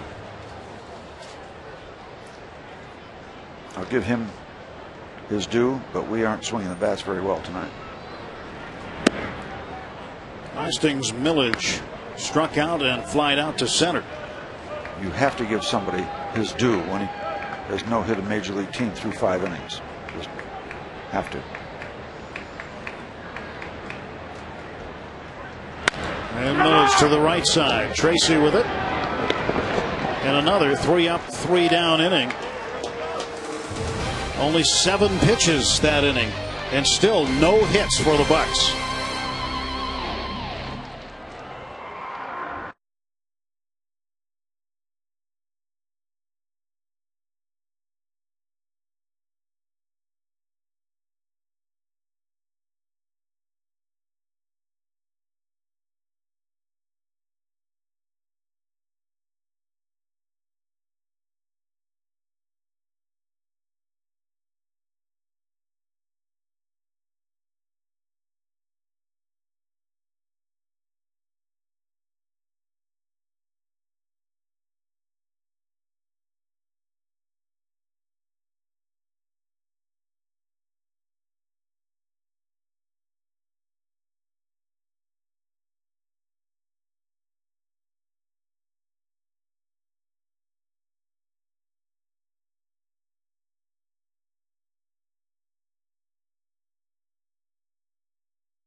AT&T Rapid Rewind.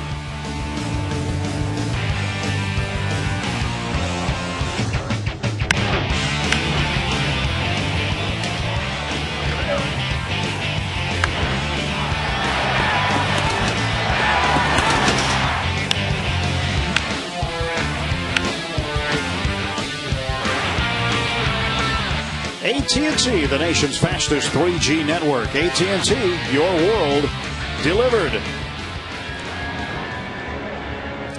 Well, when you're pitching a no-hitter, people will have a tendency to stay away from you. They want to go against the baseball gods, as they say. Leave them alone and don't wind up being blamed later on for going over there and say, hey, you're doing a great job. Part of you want to break the spell. Yeah, it's part of the superstitions list in baseball. Just don't talk to the guy, and he knows what's going on. He can see the scoreboard. Yep. Evan Meek now is on for the Bucks in the top of the 7th inning. 6-0 Diamondbacks.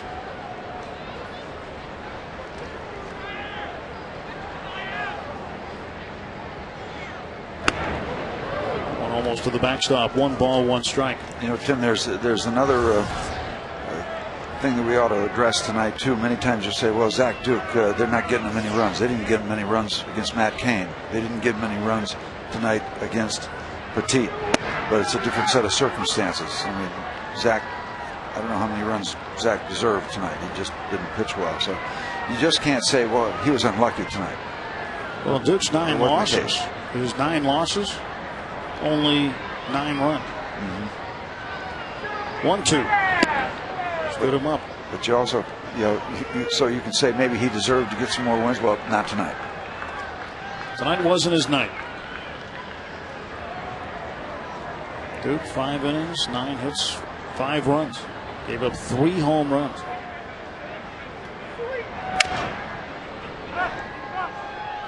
Cal State 2 balls and 2 strikes. Just a quick dip into the mailbag again. Got a nice letter of great Pirate fan Rich Elder. Appreciate the note. Enjoys watching Pirate games on FSN.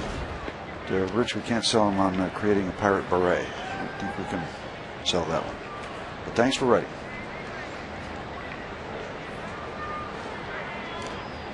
Two balls, 2 strikes. Nobody out. Chris Snyder looking out at Evan Meek, and the pitch. Fouled back again.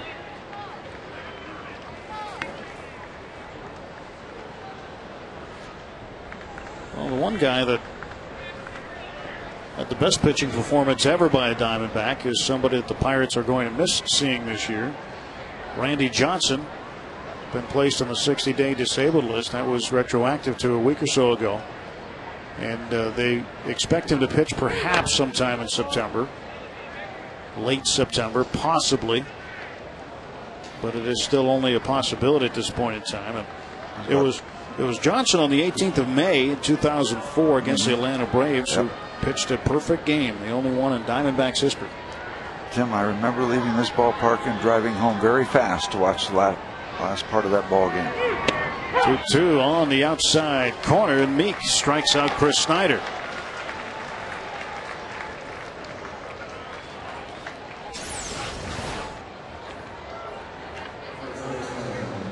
Good movement on the ball by Evan Meek.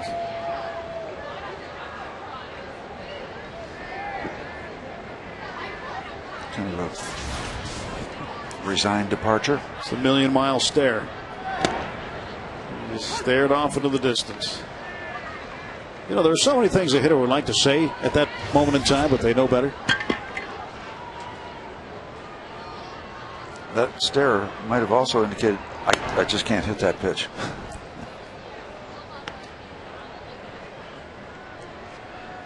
Chad Tracy tonight has walked, scored a run in the 4-run 4th inning. He's flied out to left field twice. 1-1. That's on the corner for a strike. So Meek's got his stuff moving pretty well.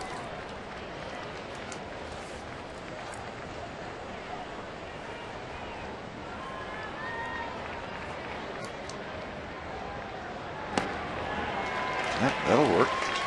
struck him out. Well, we take you back.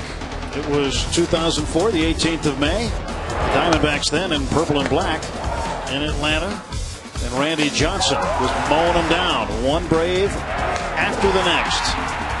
A 2-0 win as Randy Johnson pitched the first no-hitter in perfect game. There's Chad Tracy right there. He was in on it. Usually you don't see a lot of emotion from Randy Johnson.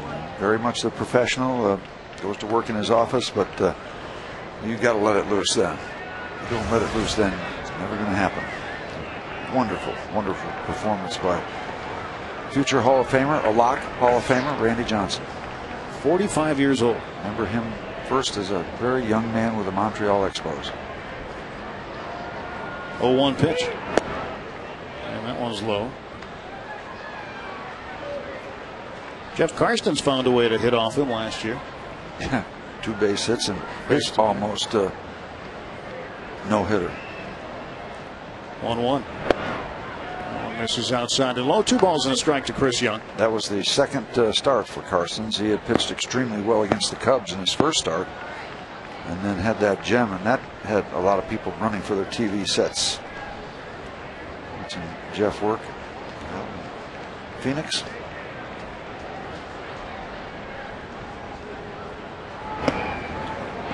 Strike 2.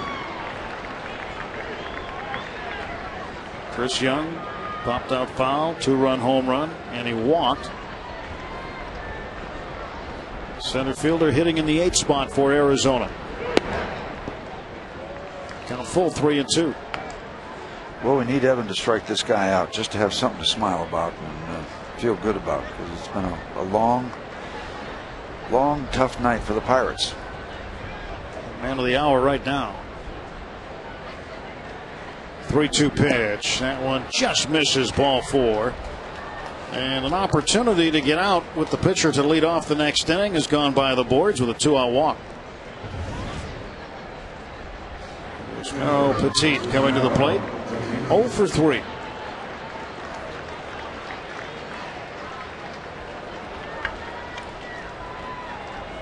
Donuts for the Pirates tonight. Petit has been the guy who's been the architect of it so far. Ball, no strikes.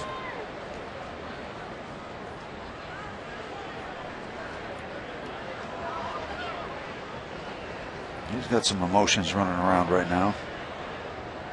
Like you say, he knows what the situation is. And Ryan Doman wants to let Evan Meek know what the situation is. It's the pitcher hitting.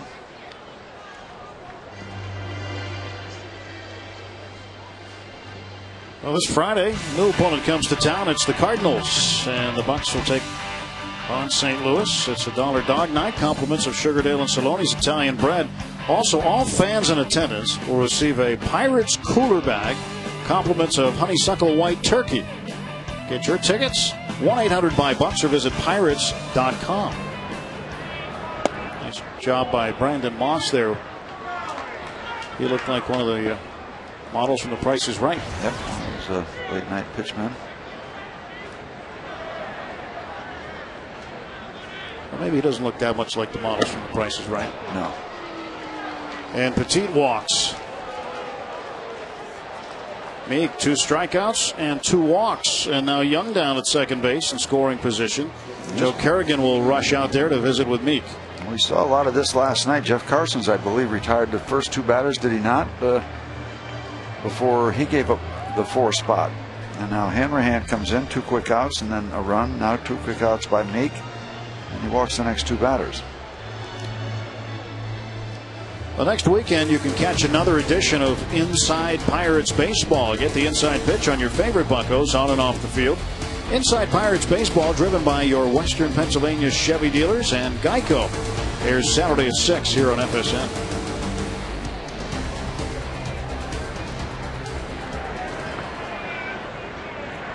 Not sure what's going on these days, last 3 days, but we're coming in on a full moon. I don't know if that's got anything to do with it or not. Well, you know, that might have everything to do with it. I saw it earlier tonight, but now A little bit of a cloud cover over the ballpark. 0-1 to Stephen Drew, the shortstop. Literally and figuratively, clouds over the ballpark tonight. 0-2 the count. So Meek coming back, and Moon starting to come back a little bit. This looks dangerous. This is like there's the Sea of Tranquility. Vampire stuff. Great shot.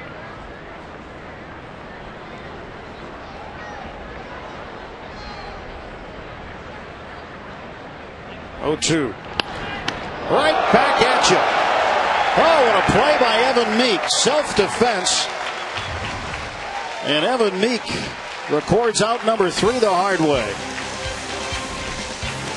Stephen Drew lines this one right back at Bucko hurler Evan Meek. He hangs on for the final out here in the top of the 7th.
Bottom of the 7th inning. No hit so far for the Bucks. Time for tonight's Mercedes-Benz E-Class attention assist of the game.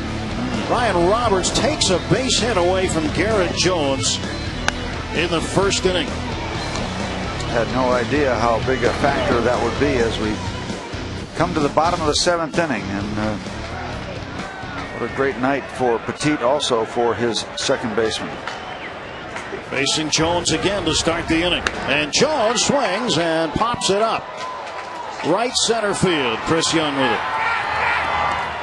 1 out. Now the interesting thing about all this, Tim, is that we could be seeing some history, but the Pirates are being dominated. They're not doing anything. It's not on the Pirate side, obviously, not a Pirate pitcher, but this guy has a no-hitter going, and it's hard to get into it when you're getting beat, but you can't deny it. This is something very special for Yusmeiro Petit from Maracaibo, Venezuela. Pitches a strike to Ryan Doman. He walked a batter in the 3rd inning, and he has been brilliant ever since. Brilliant. 0-1. This one is right at Roberts, who is in the shift. 2 away. Well, when you are going like this, well, you have all that going. Now, if they don't have the shift on, that's a cheap little base hit off the handle, off the hands. But they had him played perfectly, and another routine out. Saw the play by Roberts. Other than that little circle around a ball Doman hit, but nothing else. I mean, a ton of routine outs. It's now 12 in a row since that walk. Here's Steve Pearce. And at some point in the game, too, it becomes, within each player, a pride thing. I want to be the guy to break this up. Obviously, they want to get some hits and try to come back and win the ball game, but you're going to start with that hit. He's averaging just around 10 pitches an inning. That's pitch number 73, and he's working with 2 outs in the 7th inning. What a performance.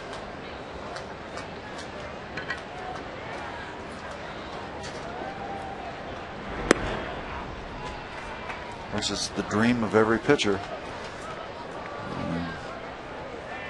Just about any pitcher that's been around the major leagues as a starter has taken one to a degree down the road. 5 innings or 6 innings. 3 balls and 1 strike. I remember being at Veterans Stadium when Doug Drabeck came within an out. Sal Campusino got a base hit. Took all the error out of that performance. It's now 3-2. Osmero Petit got this one past Steve Pearce. Slider, beautifully delivered. I saw 3 of them. I saw Doc Ellis, Bob Moose. I saw Bob Gibson throw one against the Pirates. That game, incidentally, in 1971 on the 14th of August, Steve, the last time the Pirates were no hit. Gibson? Bob Gibson.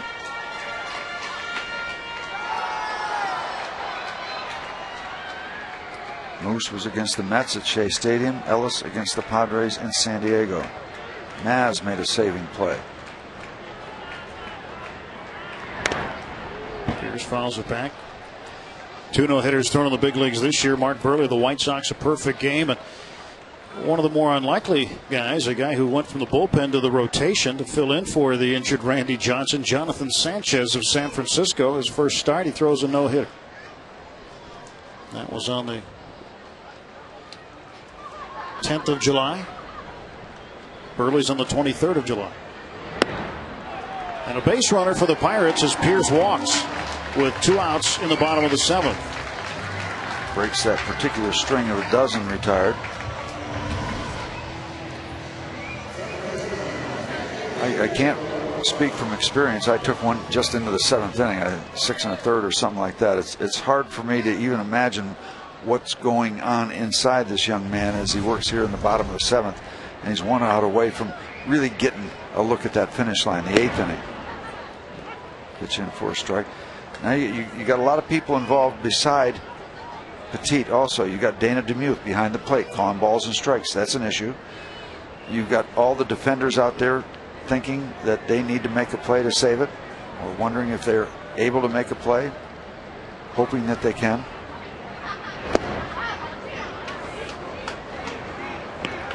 Ball, 1 strike. Mark Reynolds down at 3rd, and Stephen Drew, and there's Ryan Roberts. He's made a couple of plays. Got Tracy at first base. That almost looked like a prosthesis that was painted for him. 2 balls and a strike.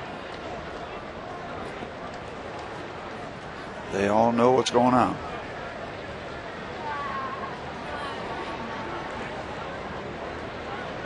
Here's the runner at first. Trying to get around after a 2-out walk was issued. And Andy LaRoche, 2 balls, 1 strike. The pitch, and he taps it foul, 2-2. I think the thing that has struck me most about Petit is the fact that he's had so many Pirate hitters off balance, either out in front or late. With that average fastball, nothing wrong with it, 86 miles an hour.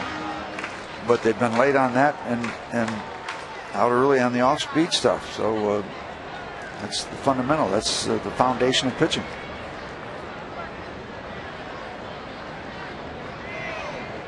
Two to LaRoche. Down the right side, foul.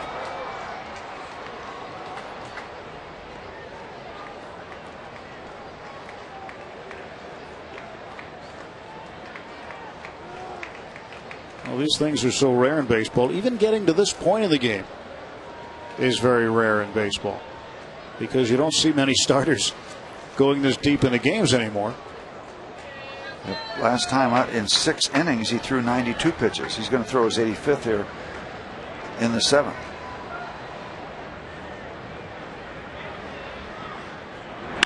And this one to Stephen Drew. He plants and throws. And Yusmeiro Petit, through 7 innings, has a no-hitter going here in Pittsburgh.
Seven for Yusmeiro Petit. Evan Meek is done, but this play here in San Francisco against Randy Wynn, a little bit of self-defense, and he did it again here against Stephen Drew. I'll tell you, that is all you can do is check your laundry. I mean, you throw the glove up. I mean, that wasn't actually. I don't know if it's as much self-defense. I mean, it looked like he almost, had a beat on that ball as quickly as it came back to him. It is scary, and if you pitch for a while, you're going to get whacked. But he had made 2 brilliant reaction plays. You're the closest guy to that batter, and it's amazing how quickly that ball can get back to you. Steven Jackson facing Ryan Roberts. Jack Tracy's sitting in the same area code as Yusmeiro Petit right now. And the 4th hit of the night for Roberts. Paul Maholm knows all about that. Just an unbelievable, scary situation. Danger, not just scary, but dangerous. They were talking about him getting hit in the face with a line drive, and if it had been over X amount of inches or millimeters or whatever, it could have been fatal. I mean, you can lose an eye. Herb Score was a pitcher with the Indians, lost an eye, or didn't lose an eye, but got hit in the eye. It was very, very serious for Paul Maholm, and you just give him all kind of credit for just being able to pitch without flinching anywhere. And here he is in the major leagues. Steven Jackson, who was up backing up Zach Duke, and then John Russell decided to go with Joel Hanrahan instead in the 6th. Now comes on the top of the 8th. Gets a strike called on Justin Upton. Leadoff single for Ryan Roberts, who has just had an incredible game offensively. He's been in the right place at the right time defensively too.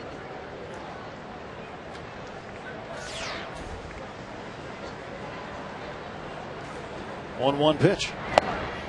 1-2. It's very rare when a performance transcends the game. Just the game is I'll be very honest, quite secondary right now, because you got a chance for history.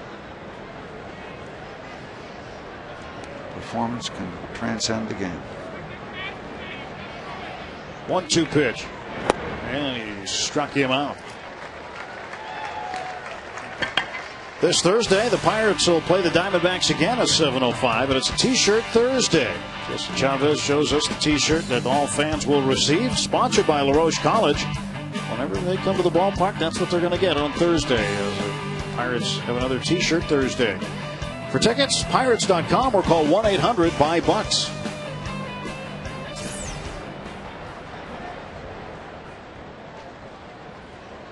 lonely place at the end of the bench. But Petit probably wouldn't have it any other way right now. He's a little out in front of that ball. Yeah, Mr. Upton. Mark Reynolds has 3 hits in his last 3 at bats. He's driven in a run, stolen a base. I'm sorry, Reynolds. And last night, Steve, it was his 26th birthday. Hit 2 home runs. He's the 3rd player this season to homer twice on his birthday. Can you believe that? Justin Morneau of Minnesota did it on the 15th of May, and Raul Ibanez of Philadelphia did it on the 2nd of June. And it's only the 2nd time in Major League history that 3 players had multiple home run games on their birthdays in the same season. How can that be? How can you have a birthday and it's my birthday, I'm going to go out and hit a couple 2 home runs. Yeah. First time was in 2002. A-Rod, Nomar Garciaparra had 3, and Jose Hernandez all had home runs on the same night.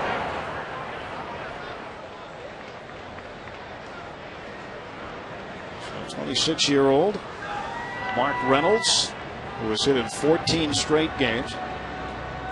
Multi-hit game here tonight.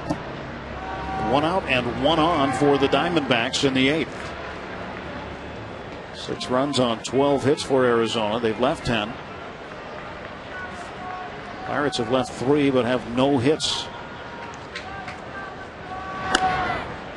1 and 2.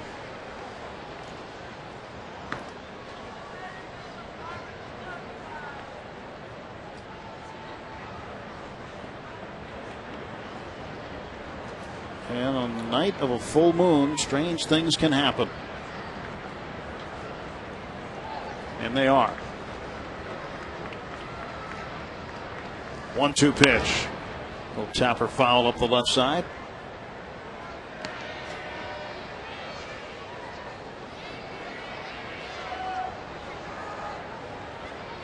Jackson gets a new baseball. He'll rub it up. Mark Reynolds going back to the plate. And a happy youngster with a new souvenir.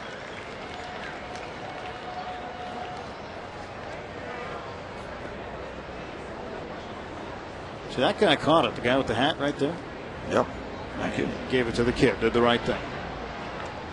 Got the thank you. 1-2. Reynolds takes inside. 2-2.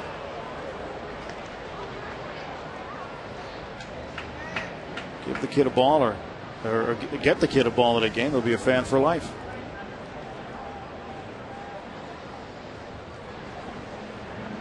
It's fun watching the kids when the gates open up. They come out on the left field grandstand and interact with the pitchers who are shagging fly balls during batting practice. They're just trying to charm them into throwing a BP ball up into the stands. Yeah. And some of the I was watching John Lannon of the Nationals yesterday, and he just plays games with the fans. And it was really funny to watch. He's being a good guy about it. And he'd turn around, fake a throw, then throw it in. And the next one, he'd find a kid sitting by himself, and he'd throw it over to him. And this one down the left field line, and that'll make the seats. I used to try to make friends with the bleacher guys at Wrigley Field by throwing them a ball. It didn't work. Yeah. They'd keep it and laugh at you or throw it back at you. Came equipped with his glove tonight.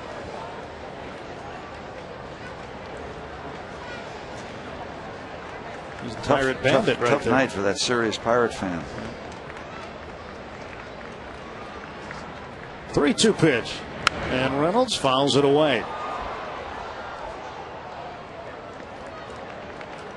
3 balls and 2 strikes, 1 out. Runner at first is Ryan Roberts. Roberts a 4-hit night. 2 home runs for Roberts. Lorenzo Bundy coaching first base.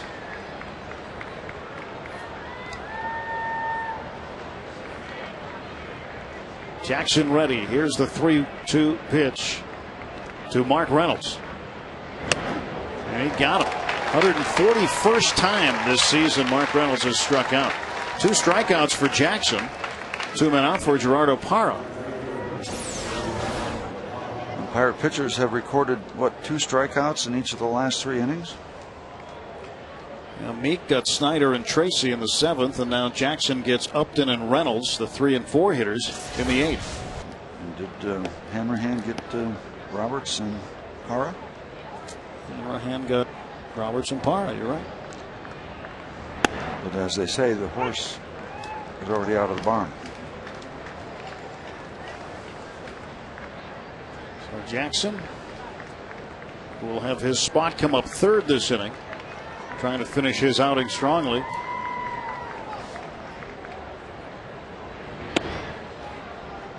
One and one to Para. Gerardo Para 1 for 4. Had his base hit in the 5th inning. Reynolds led off with a base hit. Para followed him with a base hit. And then the Pirates were able to get out of that inning. 1 and 2 now. Jackson's stuff is working. Jackson, big outdoorsman. He and Brandon Moss bring a styrofoam target out in left field. Shoot their bows. Talked to Steven about it yesterday. He said his bow is back in Indianapolis. He's waiting for it to arrive so we can start target practice again.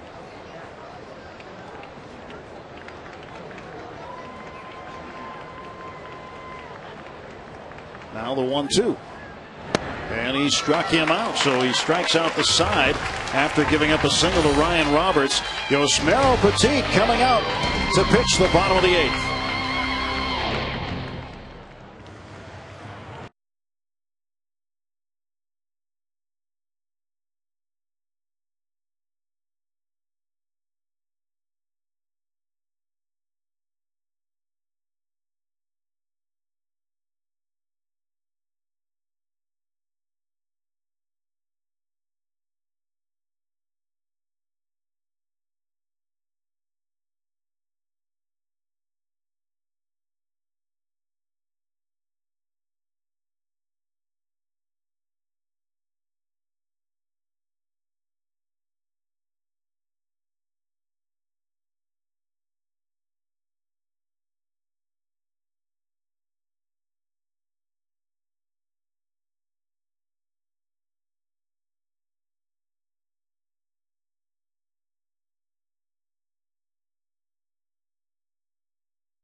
Hitter through 7 going, and here in the 8th he'll face 8-9 or 7-8-9, starting with Ramon Vasquez and Ronnie Cedeno with Steve Blass, Tim Neverett.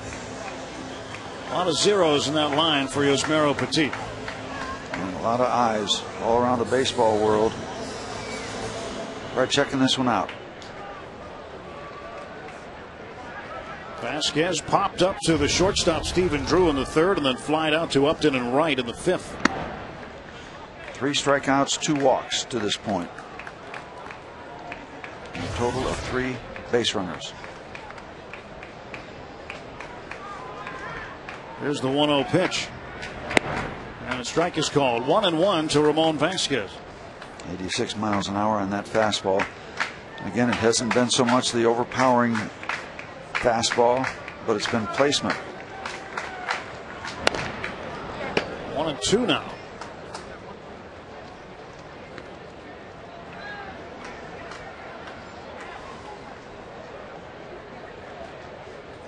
Pierce walked last inning with 2 outs, and he was the last Pirate base runner. There have been 5 1-2-3 innings of the first 7 that he's thrown. 2-2. That pitch inside.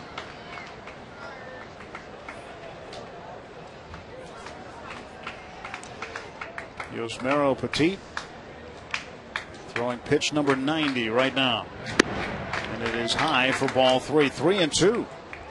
And you wonder as he gets up close to that magic 100 pitch mark if legs are getting a little tired, standing up a little bit. We'll see. Vasquez gets a piece of it. Well, they're pretty relaxed out there. Should be. Tonight's one of those nights where they don't have to do much work.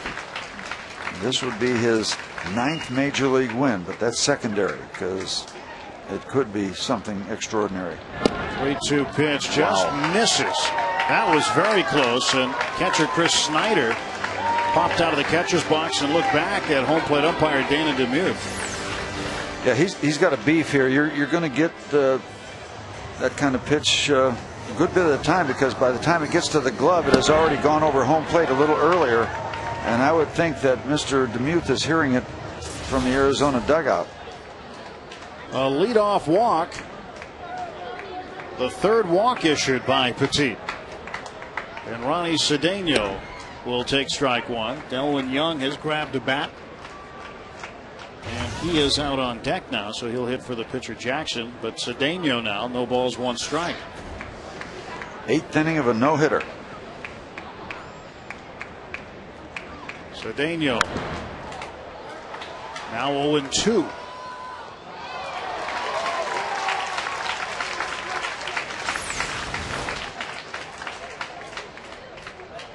I think Ronnie thought he had a pitch he could drive the other way. Or shouldn't have gone off after that high pitch. I think that might be more the case, that he gave him an 0-2 count instead of a 1-1 count. Either way, he's in trouble. As Petit tries to reach back and get a little extra here in the 8th inning. Just a little bit extra.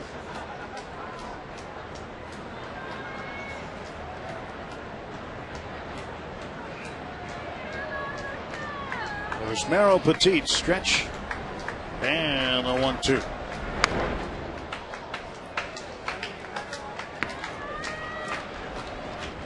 The Diamondbacks started the night 18 games out of first place in the National League West. Record of 47-59. Pirates 11.5 out in the Central, tied with Cincinnati. Cincinnati is losing in the 7th 6-0 to Chicago. You want to talk about the roof caving in? That's what's happened to Cincinnati.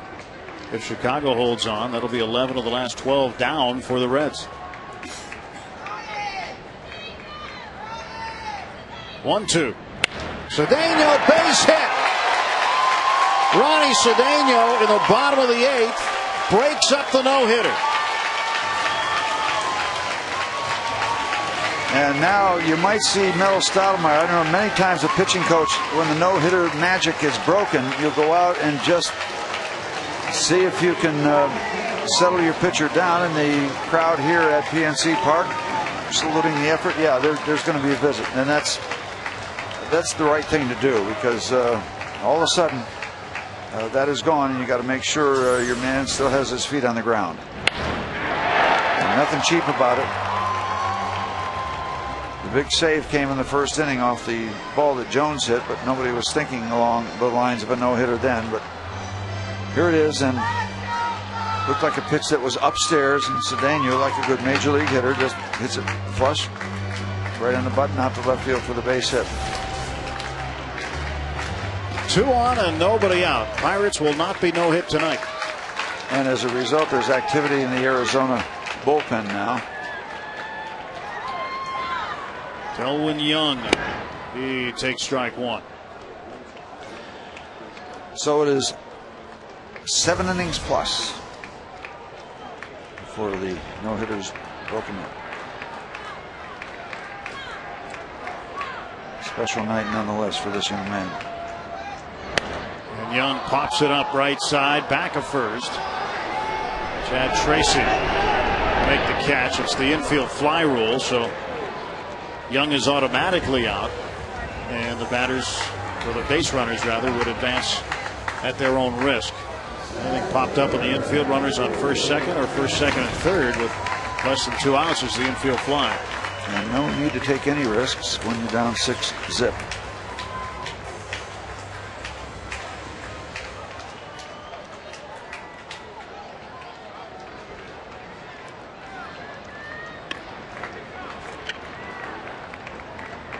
Pitch to Andrew McCutchen coming. And McCutchen takes inside. Glad you're along with us tonight, no matter where you're watching. Along with Steve Blass, I'm Tim Neverett. PNC Park in Pittsburgh. Yusmeiro Petit's no-hit bid just broken up by Ronnie Cedeno here in the 8th inning. And he has just thrown his 100th pitch. McCutchen will take a strike. 1-1. McCutchen has homered 4 times in his last 4 games. Had 3 in one night on Saturday against the Washington Nationals. He'll take that one in the dirt. He had a leadoff home run last night in Game 4 against the Nationals. Second time in his career he's led off an inning. The first with a home run. Makes the Gibson note. You were there. Yep. That was He the got World no Series year. Yep. Got no hit in the. Got no hit, but the season ended nicely. Breaking ball for a strike. 2 balls, 2 strikes. Yusmeiro Petit has McCutchen 0 for 2 tonight with a walk, and McCutchen looking to make some contact now that Cedeno has done it. And A.J. Hinch probably won't go too far down the road with his pitcher now, only because he doesn't want to take any of the glitter away from his performance. Here's the 2-2 on the way. And McCutchen to shallow right. Roberts out, upped and in, and he'll make the catch. 2 down. Well, John Russell knows what it's like to be behind the plate for a no-hitter. He caught Nolan Ryan's 6th.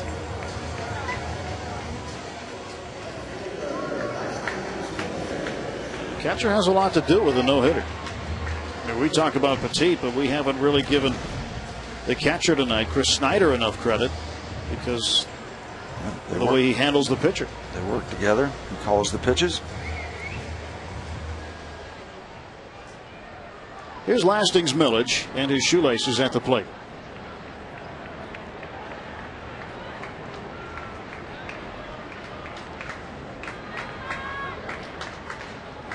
Millage looking to give one a ride. Millage didn't have a home run on his rehab stint and subsequent minor league assignment in Indianapolis. 0 for 3 tonight, 205 since joining the Pirates. And that average does include his brief stint with Washington at the beginning of the season. So 2 on and 2 out for the Pirates. Bottom of the 8th, 6-0 Diamondbacks, and Lasting's Millage fouls this one away.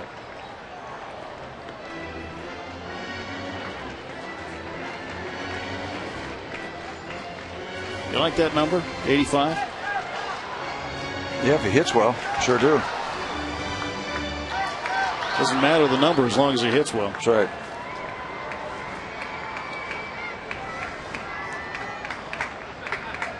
Millage and I can learn to love number 85. And that one's low for a ball. 1-2. Well, 1 hit. They got the first one. Now they need to get a few more. Hit for about 20 minutes. By the way, Mr. Pujols has delivered another long ball at City Park where the Mets played. And the Mets still lead the Cardinals 7-5. Number 35 for Albert. A swing and a miss, and Millage strikes out. We'll go to the 9th. Yusmeiro Petit, a 1-hitter now.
brought to you by Southwest Airlines. Southwest Airlines is ready when you are. Go to southwest.com. Grab your bag. It's on.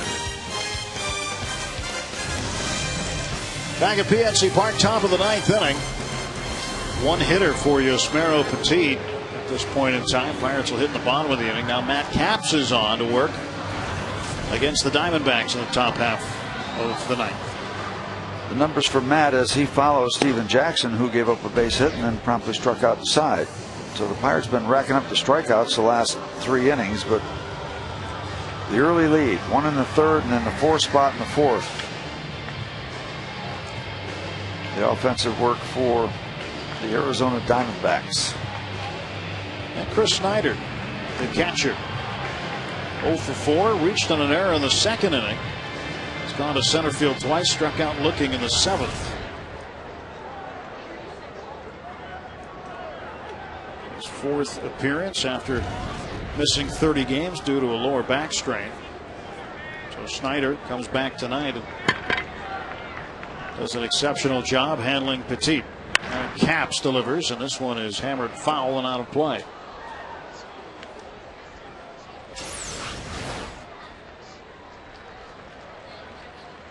Well, as Petit came in, everybody came to greet him. Yep, he's finally got some guys swarming around him, and he deserves that acknowledgement. A.J. Hinch, see the manager, Stottlemyre, pitching coach.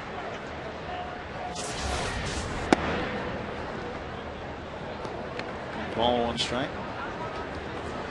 Well, now it's okay to talk to him again. Yep. Sit next to him if you want. Chat. Tell him how good he's pitching.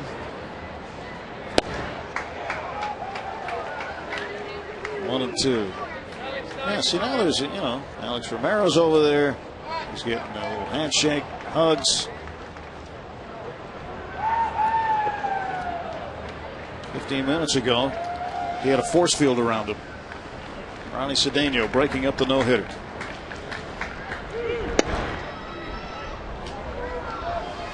Petit, 108 pitches. Activity in the Diamondbacks bullpen. So again, the glitter still remains. So I'm thinking about bringing somebody in, not letting it be eroded at all. Capps sits him down. So Leo Rosales will warm up. And more than likely come in the bottom of the ninth. So Snyder has struck out twice. Chad Tracy struck out in the 7th inning, facing Evan Meek.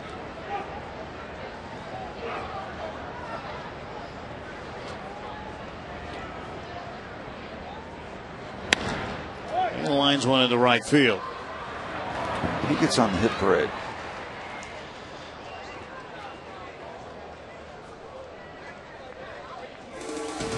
It's time to check out our Verizon Wireless, the road ahead. Here's the Pirates' upcoming games and TV schedule tomorrow and Thursday. It's against the Diamondbacks, 7 p.m. And then the Cardinals come in Friday and Saturday, 7 p.m. Sunday, 1:30. All games on FSN, bringing the game to you. Pirates pregame is always 1/2 hour before the first pitch. And this one is a strike into Chris Young.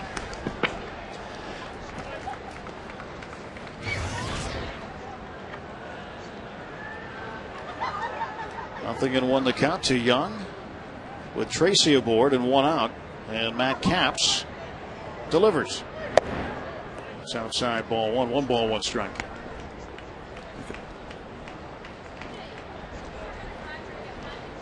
So it was the Chris Young base hit that broke up the gem by Jeff Carson's when he pitched that beauty against Randy Johnson, the D-backs. Jeff had the perfecto going, and Chris Young broke it up. 2 outs in the 8th.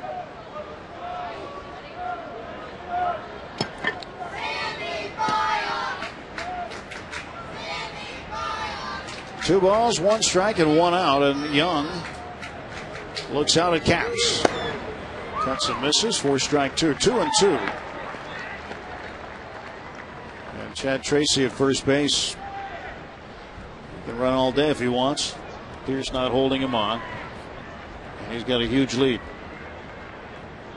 His run is inconsequential at this point. Now it's just a time to gather up outs and get to the plate in the bottom of the ninth inning. And there is strike 3. So Capps has come on and struck out 2. And now every Pirates reliever has struck out 2. Hammerhand. You know, a subtle little change, Tim, in the way the game is played over the last 20, 25 years. Yeah, the no-hitter's broken up, but way back when, you might have to wrestle the pitcher to not let him go out there for the ninth inning and try to get his shutout. A one-hit shutout. Yep. You know, I mean, that's the thing. He's just over 100 pitches, Steve. It's not like. But the shutouts in the complete games don't have the meaning they did. It's simple as that. Well, would you think now, with the infrequency of them, they would actually mean more over time because of the era that we're in now? For bargaining power, perhaps? I think they mean a lot to the agents. Remember when? The 0-1 to the pinch hitter, Alex Romero. The other factor in a shutout or a complete game, the ninth inning, you might be physically tired, but you've got adrenaline working, and that's a big factor in getting those 3 outs in the ninth inning. And that's a learned part of the game too, or was as a starter, how to get past the 5th because you got to qualify, and then how to pitch a ninth inning when you're in control of the ball game. The tendency is to get a little greedy, that adrenaline, you're kind of excited, you can see the finish line, and many times you have to resist the temptation to try to get all 3 outs on one pitch. You got to step by step, and that's a learned process. You've got to go through that a few times before you're comfortable, and you have that kind of feel where you know what you're doing in the ninth inning. But it's wonderful to be a starting pitcher out on the mound in the ninth inning. It's a great feel. You wouldn't be there unless you've had a real good ball game. And when you've had a real good ball game, ain't nothing better for a starter.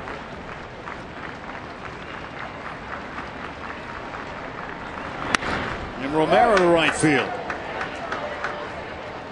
2 on with 2 outs. Stephen Drew, the hitter now, as Alex Romero delivers a pinch hit single in the top of the ninth.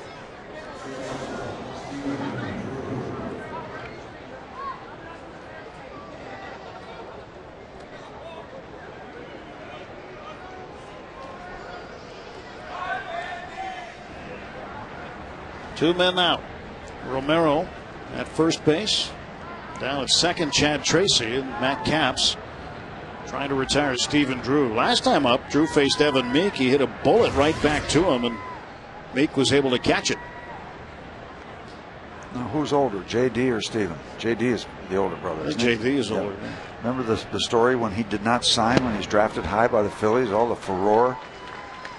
I think he went out and played out in the far west somewhere. Yeah. St. Paul Saints. Yeah.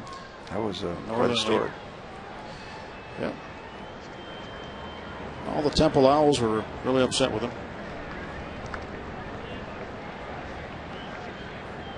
The 0-1 pitch. That is in there for a called strike, 0-2. See, the Philadelphia fans, all they need is an excuse to boo.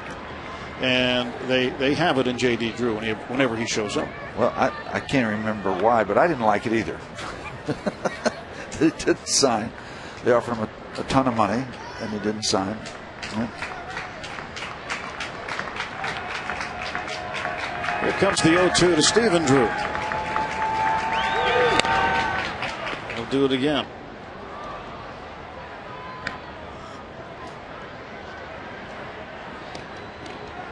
Speaking of Stevens, Steven Strasburg, the #1 pick in the draft by Washington, still unsigned, and the deadline coming the 17th of August. You got any shirts like that, Tim? I don't know. I can make that happen. Can you make it happen? It can happen. Yeah. I have to knock that guy out, and I don't want to do that.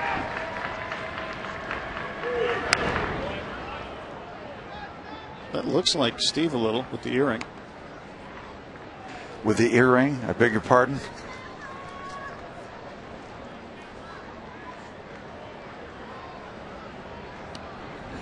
Sideburns. No, you won't.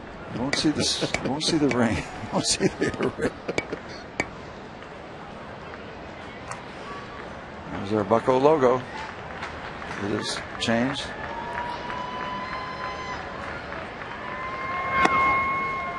And that pitch just misses it outside and low. That outfit has not changed since the first inning. No.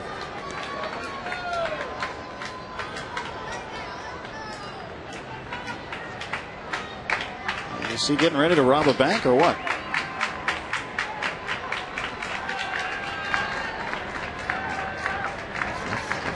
What an outfit. There's the 1-2. And that one low. 2 balls, 2 strikes to Drew as Matt Capps tries to retire him here in the top of the 9th inning. 6-0 Arizona leads. 6 runs on 14 hits. Pirates, no runs on 1 hit. Ronnie Cedeno breaking up Yusmeiro Petit's no-hitter with nobody out in the 8th inning.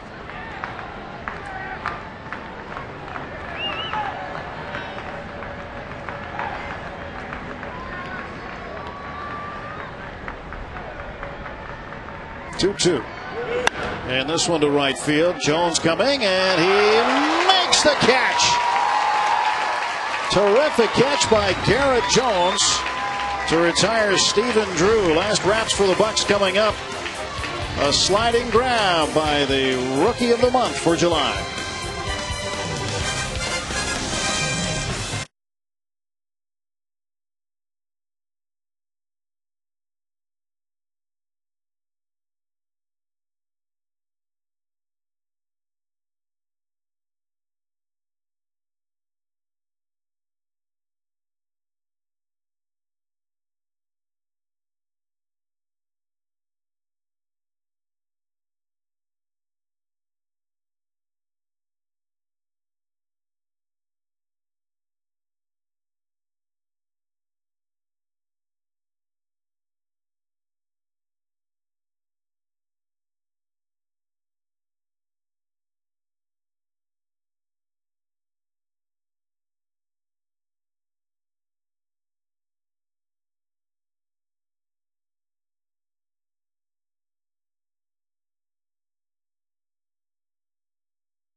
Was fabulous tonight. Location, then this sparkling play in the first inning. The well-located pitch. The zeros continued until Ronnie Cedeno. Clean base hit to left field. That has been it. The spell is broken. Congratulations are extended, and Petit is done for the evening. Rosales comes in to work in the 9th inning of this 6-0 Arizona lead, but take nothing away from Yusmeiro Petit. He pitched an absolute gem. What a way to build on that great start against the Phillies, where he shut them out for 6 innings. Only gave up 2 hits there, so in his last 2 outings, he's given up 3 hits. So here is Garrett Jones, and Jones takes strike 1.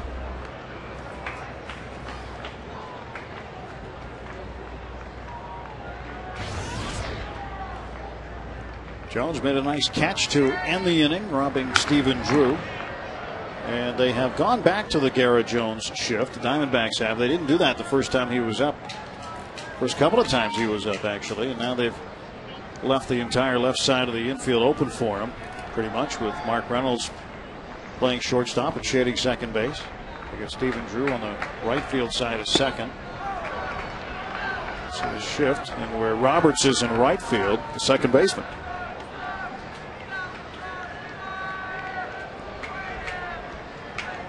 1-2 to Jones.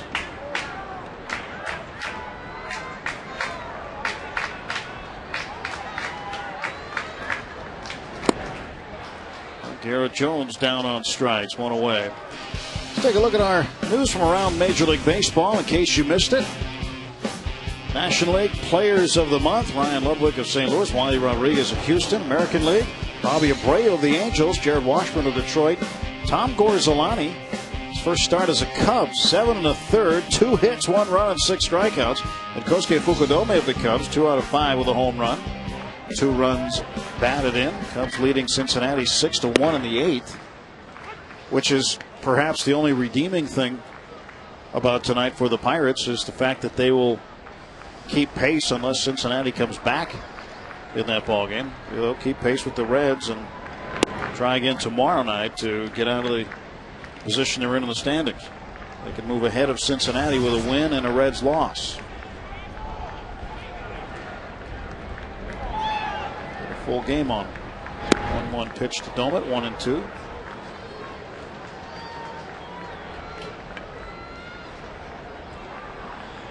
He's got his pierogi with him. Well, you look back in this ball game, and it might have been a game plan for Petit and now over to Rosales to show the Pirates a lot of soft stuff. Fastball, and Ryan Domet turns on it.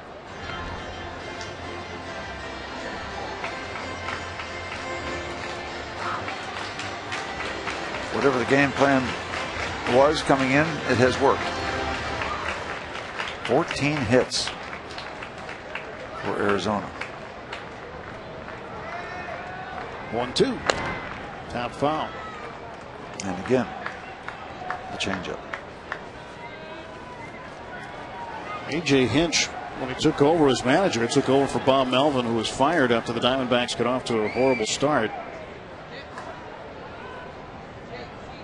And the run hasn't been all that smooth, but lately the Diamondbacks have been playing fairly well. And tonight, obviously, very well.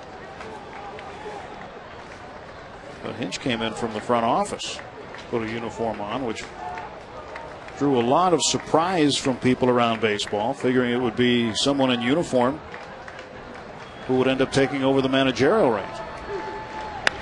There's a drive down the right field line, and that ball's foul.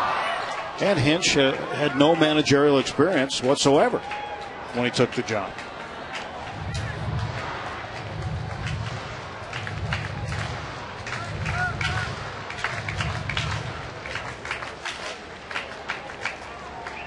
Things are working out for the Diamondbacks and A.J. Hinch tonight. 2 balls, 2 strikes, and that one's at the dirt, or at the in the dirt at the plate. 3 balls, 2 strikes.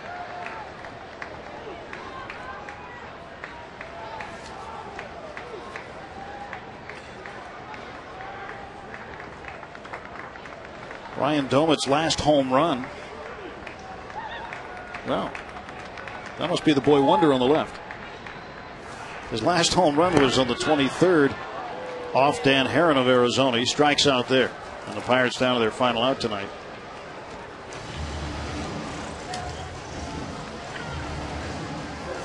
And Steve Pearce will try to keep something going here. Pirates trailing at 6-0.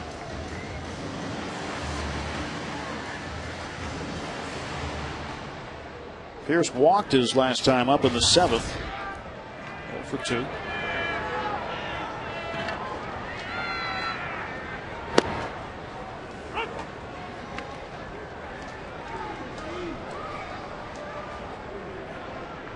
Leo Rosales out of Los Angeles finishing up tonight for Yusmeiro Petit, and does it right here.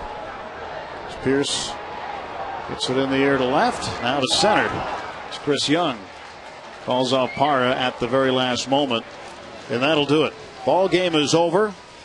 A 6-0 win. Pirates shut out at home, and 1 hit by Yusmeiro Petit.